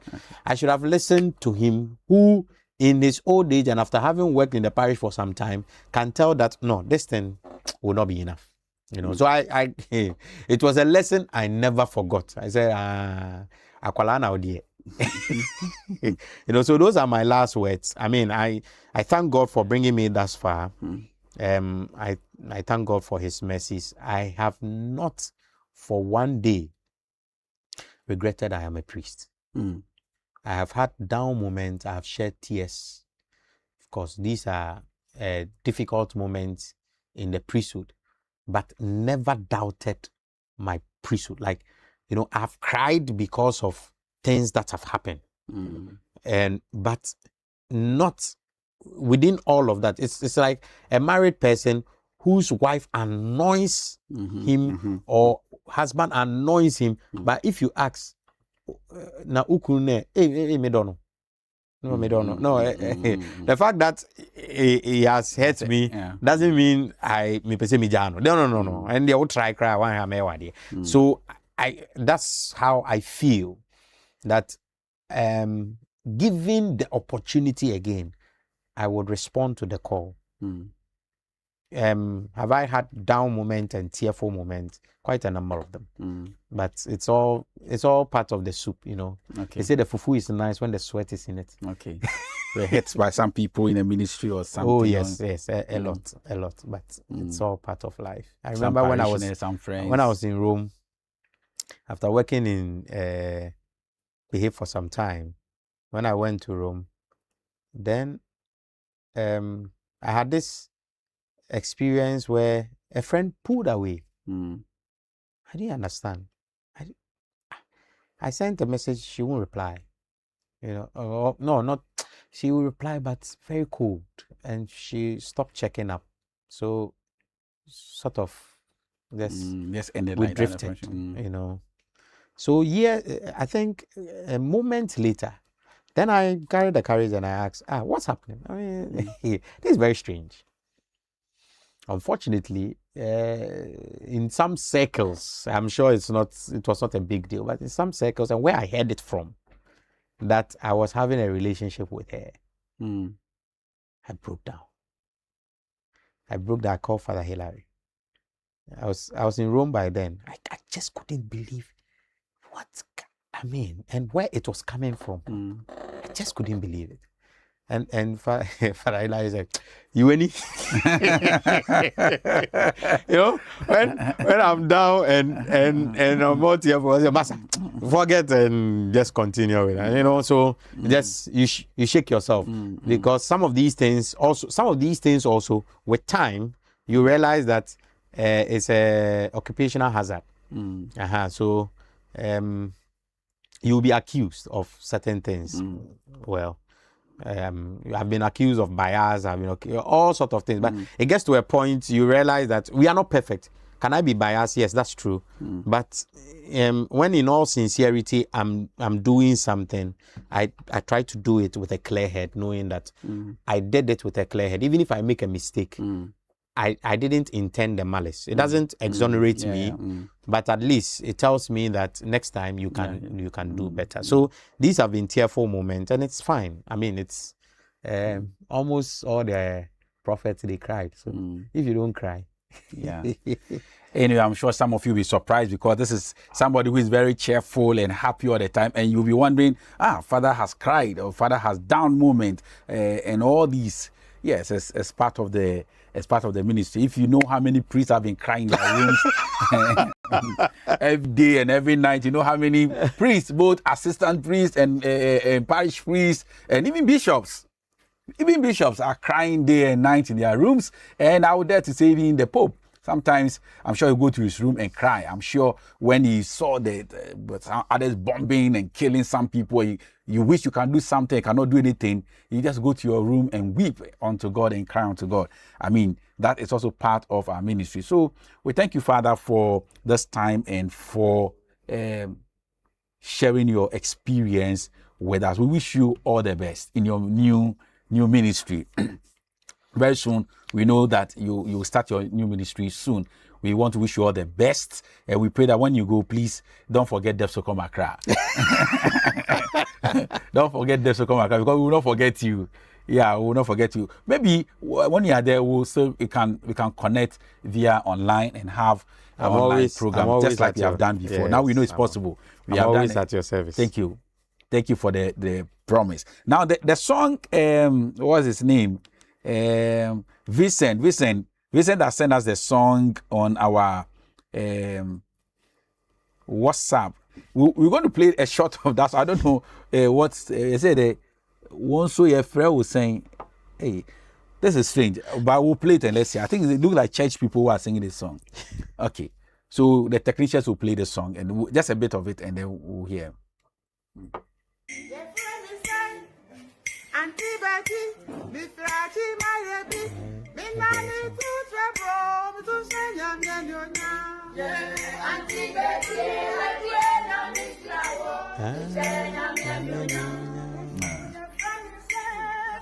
Auntie Dima, Mr. Achimayebi, Minani to Trevor, to say young and you're Auntie Betty,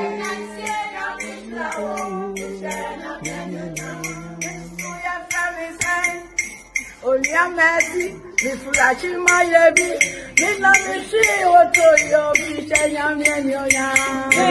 Onyamesi, Kishenya Miflawo, Kishenya Myenyoya. Misuya Fremisen, Ekwechua, Mifulachi Mayebi, Minamitu Oto, Mitushenya Myenyoya.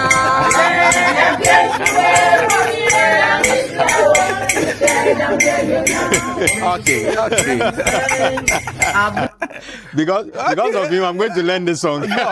Now we know the melody. Yeah. I know the melody. Yes. Father Salibu. I told you that. Anyway, thank you very much, Vincent, for that song. I mean, the first time I'm hearing that song, but it sounds like the way they sang in the party. That's very beautiful. Thank you very much. Very interesting song. You can go and look for it I think it's on TikTok. Yeah, good. So we take the last message from Abedan. So says, as Catholic families, every family should get a home altar and nurture the kids a true Catholic morning devotion. It's sad a lot of Catholic families miss this. My deduction from Father Salifu's story. That is very true, Albert Danso, Father. That is. Which quote? So that's a good feedback. Now, interesting song, yeah. Father should sing his version. Oh, Father has done that already, giving his version. Thank you very much, dear viewers across the others of Accra and across the continent who are watching us from wherever. God bless you for being with us every Thursday as we bring you My Faith Story. As we bring this episode to an end, we are reminded that we are proudly sponsored by the Catholic Archdiocese of Accra, Kate Element, Pepsi Pine Ventures, and Parsi Furnitures. We thank all of you who keep sponsoring us every time and to sustain this program. You can also be a sponsor of this program. Just get in touch with us and we will be happy. We'll be happy to have you sponsor us. Lest we forget some few announcements to be made. On the 25th of July 2025, the Catholic Archdiocese of Accra is going to have another beautiful ordination for this year. 10 candidates will be ordained into the Catholic priesthood at the Holy Spirit Cathedral at 9 a.m. 25th of July 2026. The Archbishop invites all of us to be there to join these our brothers, pray with them and pray for them as they embrace the Catholic priesthood. Let us be there from all parishes to support. When we come, let us follow directions as given by the ushers and all committee members so that we have a very beautiful celebration. Now, for all media people who want to be part of the celebration, now know that the official media for the ordination is Depsocom Accra, but from now onwards, if you want to have access to the cathedral, to take photos, to take videos or whatever, you need accreditation. For without accreditation, you will not be allowed to take that shot, even though you are coming from a candidate. So get in touch with Depsocom Accra, get your accreditation, fill that form, and then get accredited for that day. Else, you can only take shots after the ordination or from the people, because we want to keep the sanctity of the liturgy, so we keep that and a beautiful celebration. Get in touch with Depsocom Accra and get your accreditation before 25th of July. On the 30th, there's also going to be a seminar on synodality in the Archdiocese of Accra that will be at the cathedral for priests and religious. Let us also keep the priests and religious in mind as we prepare for this program. From the studios of Depsocom Accra, as you watch us live on Facebook, YouTube, on Lumen Christi TV, Meribah TV, we say thank you very much and God richly bless you. See you in episode 11. Bye-bye.